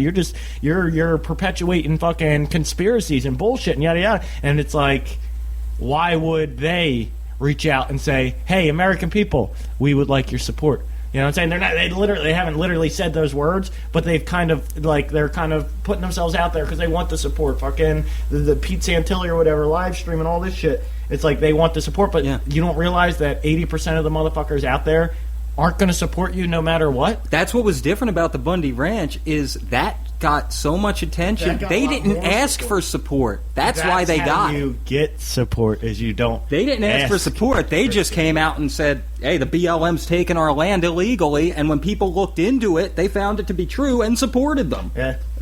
So I guess we'll... I have a feeling that the Payne Cooper false flag theory that I'm believing in, I think that's why they brought Ammon Bundy. They probably figured, well, people will remember the Bundy Ranch. Cliven wants no part of it, but we'll bring Ammon. He played a big role. People support the Bundys. So maybe they'll remember him and support this. Yep. No, it ain't working that way, and Bundy looks like, what the hell am I doing? If you watch him in interviews and speeches and on the live stream, he has this look on his face like, why am I here? What the fuck am I doing in this place? Mm-hmm. What does this have to do with anything? Can I go home and run my business now? Like... He looks like he does not want any part of this, and it really seems like he's being told what to say. It really does by, I'm guessing by Payne or Cooper or Santilli. Yeah, it reminds me of the what do you call it? It's not at all the same or at all comparable, but the 1993 World Trade Center bombing. Yeah, and how you find out that the whole plot and the whole plan, everything was, dude. And an FBI agent. And the FBI agent is the one that said, all right, this is supposed to be fake, but we're going to put real shit in it. I need you to put real shit in your bomb so that fucking... And the guy is like, wait, what? I thought this was supposed to be fake. Like, that doesn't make no sense. Why do you want me to use a real fucking bomb? When this thing first broke, the first thing I looked for was, is there a drill going on in that area? No, there was not. Nah. But hey, a drill could end up popping up in 2 weeks. Shit, yeah. Oh, we're deploying.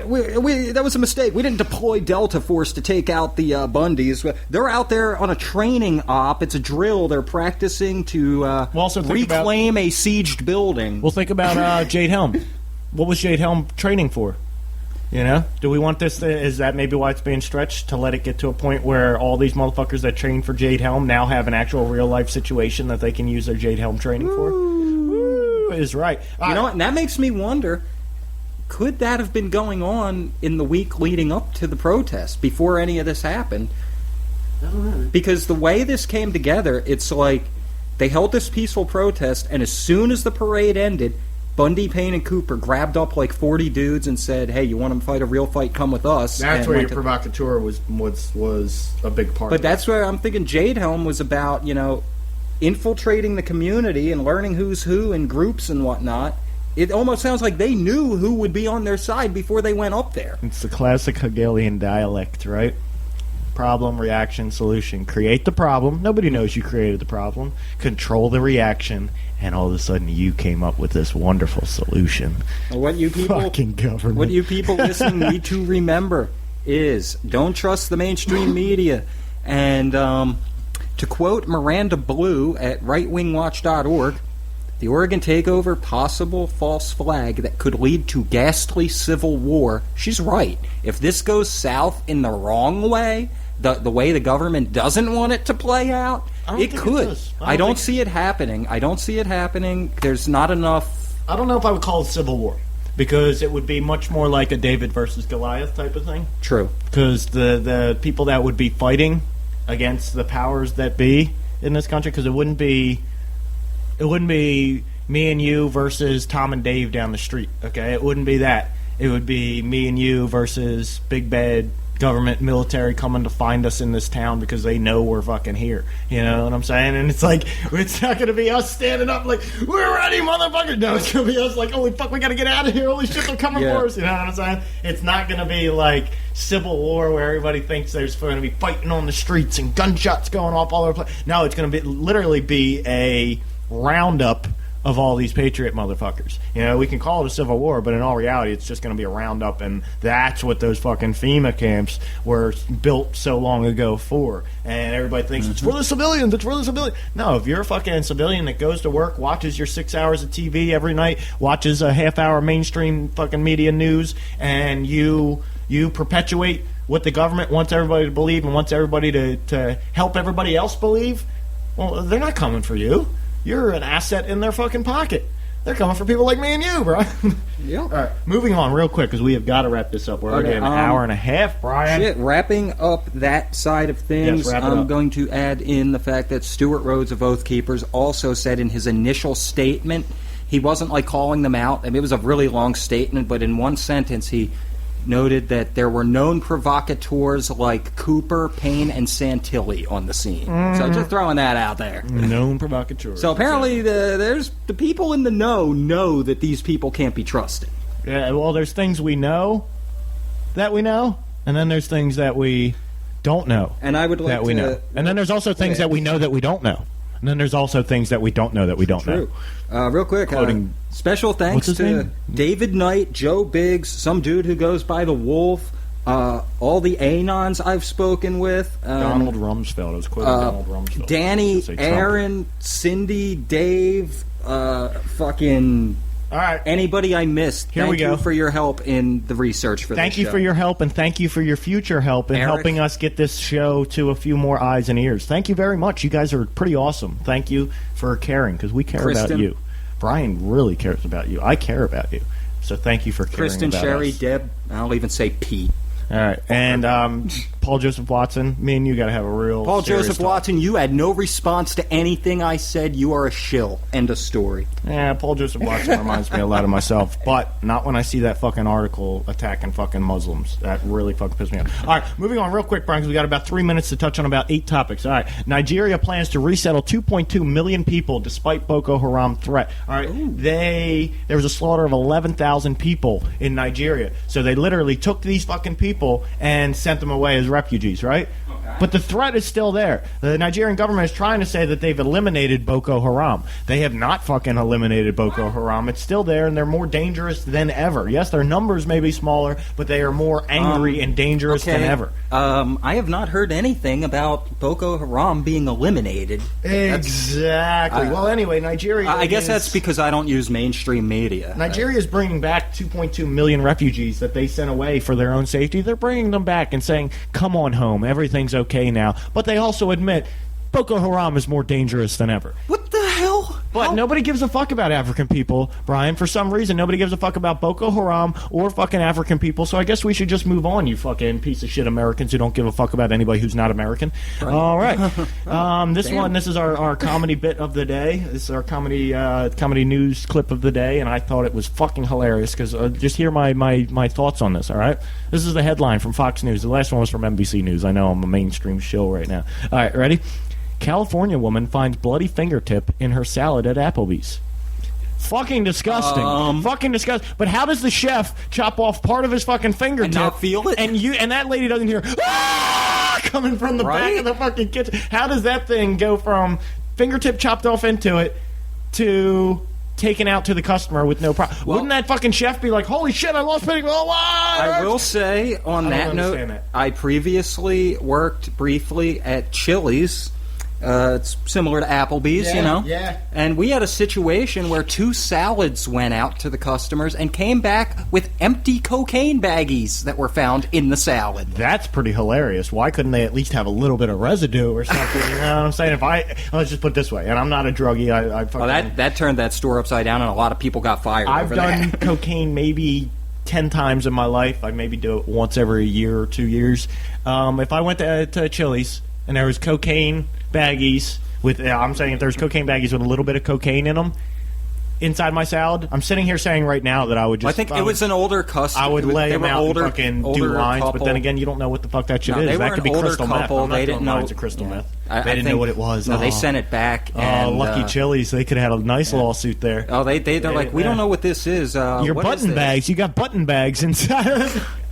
Well, it went back to the back, and the manager on duty called the cops, and the cops determined it to be cocaine. So. Oh, wow. Yeah, Delran cops don't fuck around. No, man. they were there in minutes. Yeah, dude. they don't fuck They were around. there on that shit. Yeah, come on, that's a drug charge. At least 4 or 5. And that's cops are back when we were holy actively- shit, that's like half my quota for the month. A big drug charge, a cocaine charge in Delran. That's half my quota for the month. I'm there on it.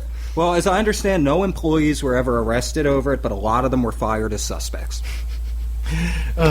That's hilarious, dude. All right, moving on. I do know the true story. but Number I'm 7. not putting it out. Topic number 7 in our 3 minutes that were already passed. All right. There's this guy, the governor of Maine, came out about a week ago and said, men with names, these are men from out of town and out of state, not out of town, men from out of state with the names like D Money come to the state and impregnate young white girls before they leave. Oh, That's what he said, okay? okay. And then when he's gotten a lot of Is slack there for it- anything behind that? Like, No, he is just this seems like he's a little bit blanket racist. statement? I think he's Okay. just a little bit racist, just a tad, just a sprinkle of racism in there. But his defense, right? He came out. I think he literally in the past couple hours he's come out with another defense because this one obviously wasn't that well. His defense was, all right, Paul LePage insists his drug remarks weren't racist because Maine is essentially all white. What? And these are the people that are running our shit, man. These are the people Who that are voted running our for shit. this guy? All right, I need to give him a round of applause here.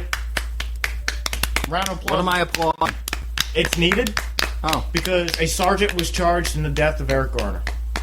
Sergeant was charged, and it's an internal charge, so it's not like an actual. It might not go to a not grand jury, but to a. but the fact that they're taking the the initiative fact to that charge. an officer was actually charged in his death when the video obviously blatantly shows that man had no reason to lose his life that day. No good reason whatsoever. I think this to lose is. his life I think that of day. all the happy corrupt to see police it. killings that we've covered in our days, I think this is the first time I've ever heard of a cop actually getting charged. Well, you know what for I want it. to say? Really? When we see a black man killed by an officer, whether it's a white or a black officer, when we see a black man killed by an officer, an unarmed black man killed by an officer, we see these protests. Baltimore, what do you call it? St. Louis, right? Ferguson. But Ferguson, that's what St. Louis. Yeah. But how come when somebody's charged, we're not seeing a fucking parade?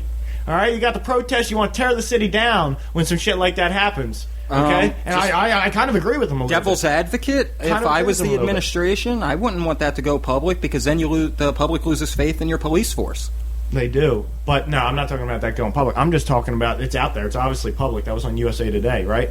How come that's not a big story?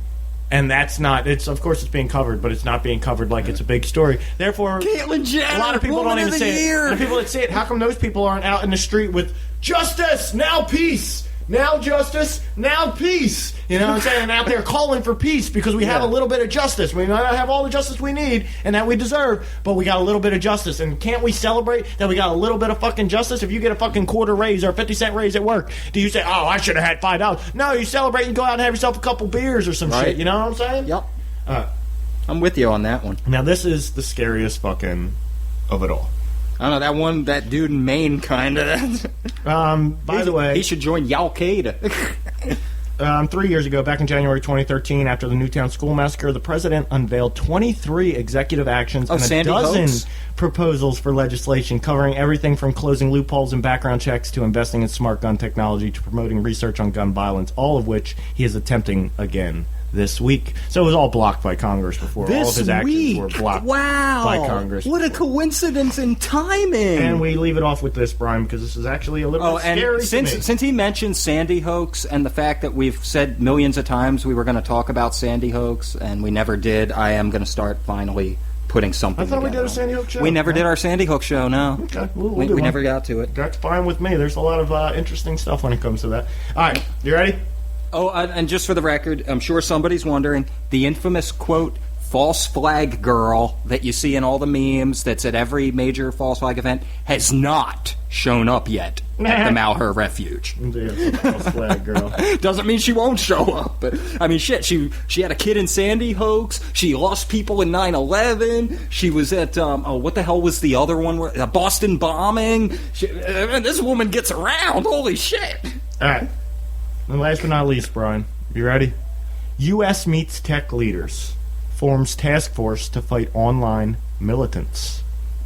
Okay, now you first hear that. Most people that would hear that are like, "Holy shit, that's ISIS! They're trying to go after ISIS because they're using fucking you know what?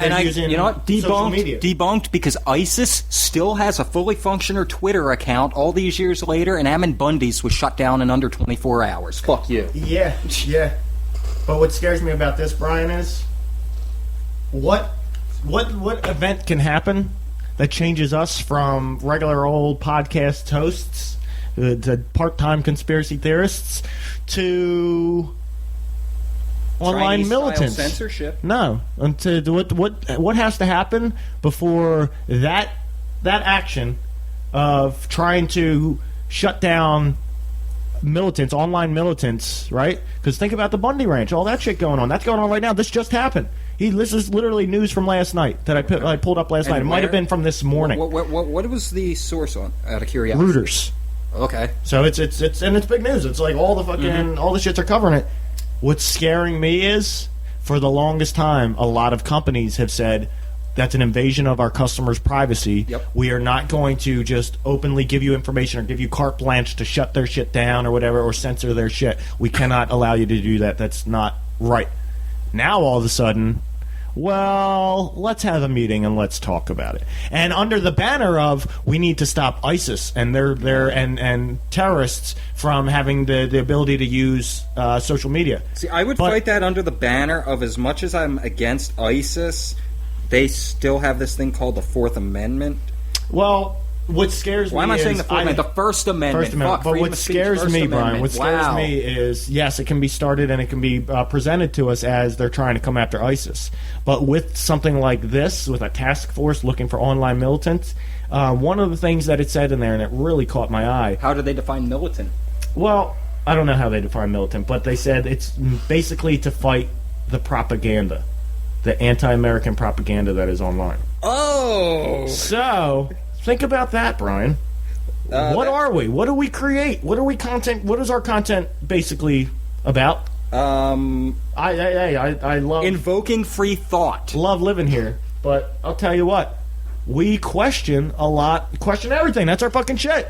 So we question so much shit. That's RT, actually. But hold on. Question everything. No, they're question more. We're question everything. Are they question more? They're question more. We're question everything. Yeah. Anyway. I question a lot. Anyway, Brian, when does it come down to that all of a sudden we start being censored online? And not like, oh, well, Facebook has blocked me or put me in Facebook jail, and NJ Weedman was just in jail for a week, Facebook jail for a week. What is Facebook jail? Facebook jail is when they deactivate your account for a week, or you're not able to access your account for a week. They shut down your account for a certain amount of days. Oh, shit, I wouldn't even realize it came back on, because within an hour I'd have created a new one. Well, I don't know, man. Something about it really irks me. Something about this little task force really irks me, because I can see, not right away, well, I think but 5 years from now, that task force... I think back to the Barbo dude that was referenced... to us. That Militia Man's post, that the Barbo dude that he mentioned that is in jail over a Facebook post. And you know what also is sad? When that shit starts happening, me and you, our type of shit, shut down. Oh, yeah. Alex Jones, motherfucker don't want to be a fucking bump in the road. That motherfucker will keep on going like everything's fucking normal. Nobody will fucking shut him down or fuck with him because he's more of a media personality. He's not an online military. Well, they actually InfoWars employees. Yeah, they actually have quote. I'm doing air quotes, ladies and gentlemen. Legit press credentials. Yeah, that ain't shit, dude. Man, you can get legit press credentials. It's not easy. Get but me one. Shit. It's not easy, but it's not exactly hard. I've been trying to figure either. that process out. I just haven't had time to look into it. Yeah, just type in on Google how to get press credentials. Unless you're there to protest. If you're there to protest, it might be a little bit harder because they can stumble across that kind of. Yeah, I wouldn't necessarily be at a place to protest, but I would be there to cover a protest, even if it's one I don't agree with. Yeah. All right, Brian. If I lived in Oregon, I would be up at this refuge streaming live from there instead of sitting here in New Jersey talking about it, trying to dissimulate information from phone calls, emails, Twitter posts, Facebook posts, more emails, more chat groups, fucking. Yeah, I think I'd like to say that I would, but I don't think I would. I don't think I care enough about it. You know, if I really believed in those people, their message, I kind of believe in a little bit. But the people that are actually running the shit, if I believe in them, the people I'd running be there the show, probably in a heartbeat. But since I don't believe in those people, I don't want to fucking give them any of my time and my attention. My brain power and the time pretty much in a day that my brain has to work through things, I'm not giving them any of that fucking time. What I keep coming back to is everybody whose opinion on the matter, anyone I've never heard that I've how to say it, people whose I can respect their opinion, I'll put it that way, are calling out most of the leadership of that standoff as provocateurs and federal agents and paid informants. So that right there says to me, no, something about this is not worth supporting. And I also think it could also be the type of thing like the federal government or whoever's watching this so closely, is watching to see how many people actually are following this and supporting them.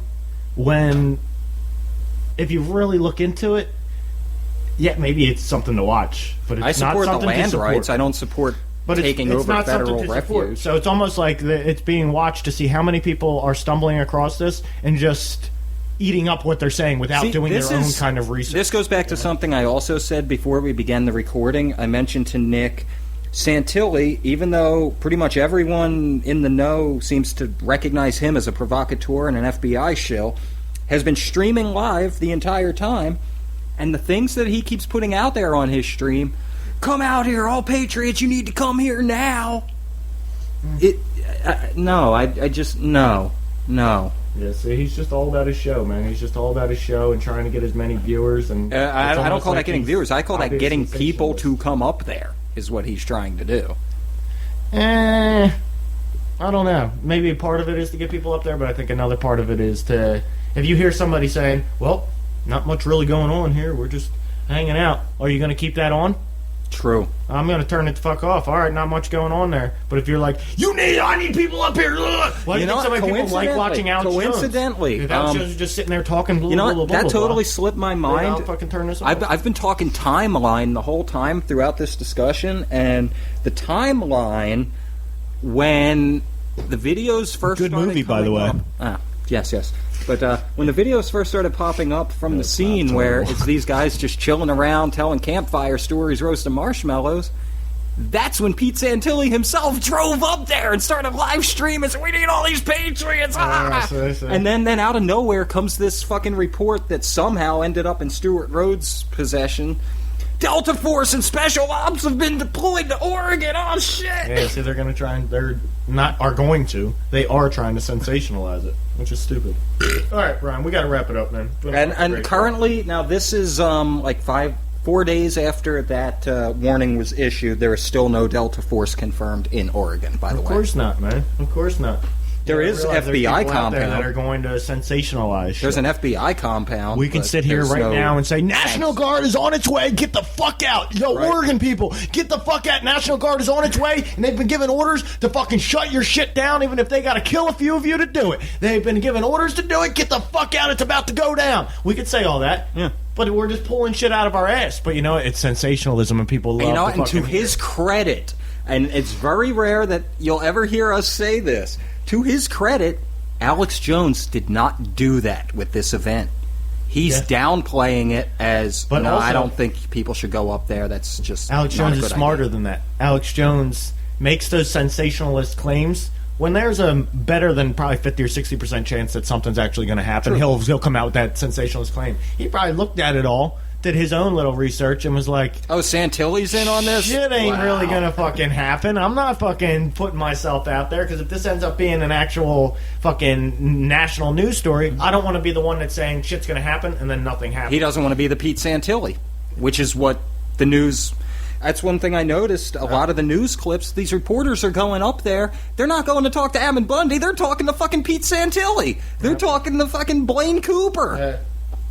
And those motherfuckers, who cares? You know what I'm saying? Like, I know to them they care, but not many other people really care about them motherfuckers. I'm not saying not many. I'm sure they've got hundreds of people that care about them, but in the grand scope of things, you compared to Alex Jones, they have nobody. Yeah. I was going to say, you go in Pete Santilli's chat and post one thing even asking if he's a Fed, you get blocked. You get perma-blocked instantly. I don't like that shit at all. I've been blocked from Pete Santilli's chat since 5 minutes after he started streaming for asking a simple question. Yeah. See, and then I had to deal with an hour of people posting that Brian's an FBI troll. He's trying to demonize Pete. Pete's out there for your cause. You should support him. But I'm like, no, Pete's a provocateur, and that's proven. Like, on that same exact note, though, you said that there's a few people in there provocateurs, like making fun of them, saying the Al-Qaeda shit and this and that. They're not provocateurs. Like, in a sense they are, but they're not hired by anybody. Yeah. They're just doing the exact same thing, whereas Brian's FBI... See, I didn't even go at it that way. Opposite. I didn't even approach that way. I just went in there and I think... But you don't know... I can't remember verbatim, but I said something to the effect of, I'm just curious. I'm new to Pete Santilli's show. I heard a rumor that he may have had some sort of FBI connection. I'm just wondering if anyone can explain that. You're a paid FBI troll. Blocked. Can't... I still, a week later, I'm still blocked from posting in the chat. Like... See, is that motherfucker? I found that very, very, what's the word, telling? Yeah, I don't... Pete Santilli, I think I actually, what do you call it? Oh, if you can Google... He annoys me. Oh, there's stuff, the local news in Cincinnati, Ohio, where he's from, they're, like, on his doorstep talking about... Local terrorist convict appears up in Oregon at militia standoff. What the hell Santilli doing at this thing? We don't know, but it can't be good. Like, like his own hometown is calling him out. Like, yeah, because he's fucking so blatantly wants to be Alex Jones. He went so blatantly. If this is the guy that over I'm the thinking top of, on a new end. Yeah, okay. This guy went on his fucking. He went on a live episode of a show saying he wanted to shoot Hillary Clinton in the vagina. Yeah, that's it. All right, and that's the type of person, Brian, that is going to make the Patriot movement look very bad. That's the type of person where even your don't want at that type of situation. But even your one view of watching his video, yes, he's the only person live streaming right now, but your one extra view of watching his video right now he has 969 is giving him extra support. You think, I'm just one person, so if I'm watching or I'm not watching, it's not going to change anything. So if I want to watch, I don't have to agree with him, I don't have to like him, but if I want to watch, don't give him any of your fucking time. You know what I'm saying? There's people out there who, instead of listening to me and you with our fucking 20 views on this fucking video 10 days later, there's people out there who, instead of finding our shit, they're like, oh no, I don't really like this guy, but I'm going to watch it because he's got information for me, this or that. Don't fucking give him any support. If you don't agree with him being in the fucking movement or you think he's fucking bad for it, pull the fuck away from him and don't have nothing to, and if people are like, well, haven't you checked out Pete Santilli? Say, no, I don't fucking, I don't listen to people who are so blatantly provocateurs. One argument I've heard a lot in the past 48 hours is, and this is from people that were watching mainstream news, is, well, you have to look at all sides, otherwise, you know, how are you going to know when they're spinning it and when they're, you know, propagandizing you? Yeah, you do. I agree with that.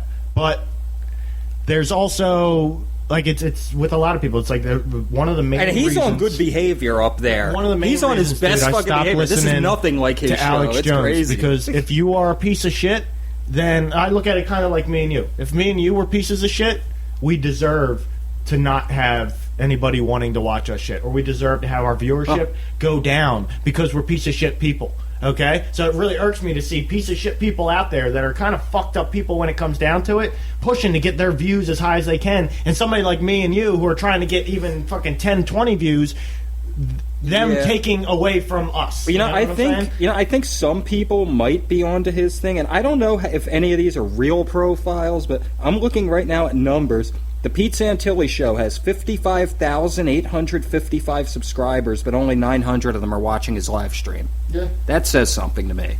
Well, that does say something. It's easy to get subscribers. Like, that's the thing. Like, honestly, I'm not going to sit here and say it's extremely easy. Like, where's ours at? Where's all our damn subscribers? We got 1,000 subscribers. That's great. I could easily go out and get us probably 100,000 subscribers. But you know what? 99,000 or 98,000 of those subscribers aren't ever going to give a shit about our shit. If a fucking video pops up on their news feed or on their YouTube, like, hey, check out this video, you're subscribed to this channel, 98% of those motherfuckers are just going to scroll right past it because they weren't even really interested. It was some marketing technique or scam that I fucking pulled on them to get them to click the fucking subscribe button for my shit. I don't want fucking viewers like that. The 1,000 people that we have right now, I truly believe at least half of them motherfuckers actually care about the videos. They might not watch every fucking video, obviously not. We're not getting 500 views on videos, but they care about the shit we're talking about, and they're willing to at least fucking give us a shot and watch our shit. I don't want 98,000 people or even 53,000 or 54,000 people that really don't give a shit about our shit.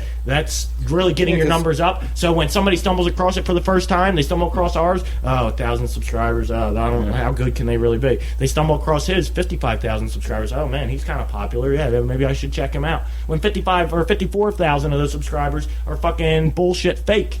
That's the way I look at it. Yeah, because that's what stood out to me is you have 56,000 subscribers and only 1,000 of them are watching your live stream of this huge breaking event. You know how happy I am to see 1,000 fucking subscribers on our fucking channel, and to know that we have. I still thought we were under 150. So when you said 1,000, that blew my mind. I don't know, or not once have we done any kind of marketing techniques or anything like that to try stickers. We've done stickers, but that's not a hey, click this button and subscribe. You could get this or this. You know. Oh yeah. Like, I gotcha. Stickers are just putting so people's eyes see the logo, and if they see the YouTube.com/where we lied to, and they're interested later on to check it out and see what it's got, hey, cool for them. But past that, and since we've done that, the stickers, believe it or not, I don't know how, because I've literally only put up maybe 2 or 3 in this town. But the stickers, since I put up those stickers, we've probably averaged maybe 10 to 15 subscribers a week. A lot of mine. Whereas before we were averaging like 5 or 6. A lot of mine went to locations like bus stops and train stations, where I tried to think, where will the most eyes see this? Yeah, you gotta put it. Well, it's really just random. I'd like to say you got to put it where people's eyes are going to see, because I'm thinking at a train station, a lot of people are walking up and not looking around. They're down at their phone waiting for the fucking train. Well, it depends where you live. Put it next to the ticket machine. Shit. And we also got to be careful. The fucking schedule. Yeah, don't. Anyone who has our stickers, don't just go plastering them everywhere. But you don't have to be that careful. But I don't want to put them on any shit where all of a sudden we're being contacted. Don't put them on the front door of the local police station. We don't want you to do that. I'm not trying to really get in trouble with it. Guerrilla marketing is okay to an extent. But when you start stickering up Homeland Security's parking lot, you sticker somebody's mailbox. Hey, you sticker somebody's mailbox, okay? I'd be a little bit pissed off. And if they give me a address, a web address, that I can fucking go and find out who these motherfuckers are, they put this thing over there, I'm going to be a little bit fucking pissed off, you know? But then again... when I got my first car, I was one of those kids with all the band stickers on the back and all the punk rock stickers and shit. I remember any time I came out of a store or a show or anything and there was a new sticker on there that I didn't put there, the fuck is this? I don't support Bill Clinton. What the hell is this shit? Like, stickers, it's amazing what those things can do. But I'm happy to see that we got 1,000 subscribers. Actually, it would have been W. Would have been George W. Marketing when I got my first car. Some pretty fucking awesome shit, dude. Pretty awesome shit. More stickers coming soon. We're 10-folding it in the new year, dude. 10-folding. We got a whole bunch of new shows coming. Not a whole bunch, but probably at least 2 or 3 new shows coming. So it's going to be pretty awesome. We got to talk about the sports show. We're probably going to start up in February. And I'm going to work on getting us some actual interviews, and when we say actual interviews, we gotta get back we mean interviews. NJ Weedman one day. We'll give everybody a little update on NJ Weedman's joint. Apparently, it's a much much more completed version than the last thing I saw. Well, I think when the last time I saw it, he had just opened and it was still, scrape and claw and try to figure it all out as he went. I honestly, I like what he's done there. I'd like to support him more than I do. It's just I have my own shit to get fucking going as well. But my boy right there. My boy. He's a great guy. He good peeps. Okay, everybody check out his article he wrote about Facebook jail. Just put in passing the joint Facebook jail and it'll come up on Google. Although I do find it funny, the video I saw of him at the, up in Trenton at, I guess it was a town hall meeting. Or just I heard about it. I didn't see it. The committee voting on marijuana legalization. They unanimously voted it down. And him and his, three of his buddies from the restaurant were the only people in the fucking chamber other than the people holding the vote. He just sat there and lit up a fucking blunt right there, and he's sitting there smoking it. That's what he does. That's what he does. Inside the courthouse. That is his mark of fame. And the cops are sitting there like, look, we get what you're doing. You just got to go now. You got to leave, Ed. Ed, it's time to leave. Just go. You got to go now. That's where he first... I think, from all the stuff that I've watched of his and looked into him, that was his first tour de force or whatever. He went into a courthouse while they were doing I think it was actually just a case against somebody who got caught for smoking weed or whatever. And during that case, right after they started talking about the case and, all right, on the docket we have blah, blah, blah against blah, blah, blah, right? Within 2 minutes after they started talking about the case or proceeded into the case, he's just one of the citizens that's sitting in the audience or whatever, probably like he was before or recently, and he just busted out a joint, lit it up, started smoking it, and then of course there's a couple reporters in there who got cameras, not a lot, but there's a Burlington County Times reporter in there. Took that picture. Next thing you know, there's a big fucking article about fucking this guy that lit up a joint in the middle of the State House or in the middle of a courtroom and got arrested for it and this and that. Now it seems like, from what you're saying, they don't even arrest him for it anymore. They know what he's doing. Yeah, they know that it's almost just like a protest. When and the video I saw, when it cut off, he had not been arrested, or it did not even appear he was being arrested. They're just like, just put it out. You need to go now. You have to leave. Just go. Difference now is NJ Weedman is now a part of the Trenton business community. Ooh. And so a lot of those people might not frequent his place, but know that the community has embraced his place, and there's not one murmur of anybody saying, this shouldn't be here. This isn't a good thing. And I was one of those people in the beginning that questioned his choice of location, and now I'm seeing how that kind of paid off for him. I had that conversation with a buddy of mine recently from Philly that it's like, we're talking about Weedman's joint, and he's like, and the best part, he put it right across from City Hall. I'm like, yeah, and I got into that. I kind of questioned that in the beginning. I thought that was a bad move, but no, that worked out really well for him. He's a smart dude. Go ahead, shit. It's a little antisocial in different ways, but hey, so am I, so I can't knock anybody for that, so... He's a pretty awesome dude, and I support him. Hey, go check out NJ Weedman's joint on State Road right across from the Capitol building in Trenton. It's a fucking amazing place. Amazing place. We're specifying that's New Jersey. Trenton, Kentucky, man. What the fuck?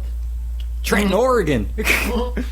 I think there might be a Trenton, Oregon. I know on that note, we've got to wrap up because we're at 2 hours. I can't believe that shit. There's a Palmyra, Maine. There's Palmyras everywhere. There's Palmyra, Syria, too. That's actually Palmyra, New Jersey's sister town. Really? Yeah. In Syria? Yeah. Interesting. Isn't that crazy? Nobody in Palmyra, New Jersey probably gives a shit that Palmyra, Syria is their sister town. All right, we got to wrap it up. It's been a great show. You can find us on Facebook.com/Where We Lied To, Facebook.com/3NM Podcast. Find me, Nick Tesla, on Facebook. Find him, Brian McFadden, on Facebook. Find me on Twitter as well. Oh, what's his Twitter? What is my Twitter? I don't know. If you search Brian McFadden, it'll probably come up. There you go. Look for the anonymous mask. I'll give you the actual Twitter handle if my fucking phone's at rebel_rancid_NJ. Yeah, you don't have to say the at part. But awesome. And youtube.com/Where We Lied To. So it's been a wonderful show. Random shout out someone who didn't help me in any way whatsoever this week other than eye candy. SS Sniper Wolf, Leah, keep posting those videos. SS Sniper Wolf, you better watch yourself. That's all I gotta say. You better watch yourself, bitch. You're trying to fucking sneak your way onto our fucking show. I swear to God. Anyway, Nah, she's probably a pleasant young She's lady. a girl gamer who does streams. She's probably got a shitload of backney. Anyway. I don't know. Maybe she's pretty. Maybe I'm wrong. But maybe she's catfishing you. I don't know. All right, everybody have a great week. I haven't been talking to her. I subscribe to her videos sometimes. Chickadee, check us out. Starting in February, we'll be back with one a week. Maybe even a week or two sooner than that. So definitely keep an eye out over the next couple weeks because it's going to start coming at you like hot fire. And you don't want to get burned by this hot fire, so make sure you're looking out for it. All right, kids, it's been a wonderful week, and everybody do your own research and try to disprove the false flag theory that I read to you. Yes. Please. And don't forget. Because I want all sides of this. That's what took me a week to put this together, trying to get all sides of this. Don't forget to tell your friends about the hidden gem you found on YouTube this week called Were We Lied To. Thanks, guys. Peace. Peace! You're gonna get hit in the balls.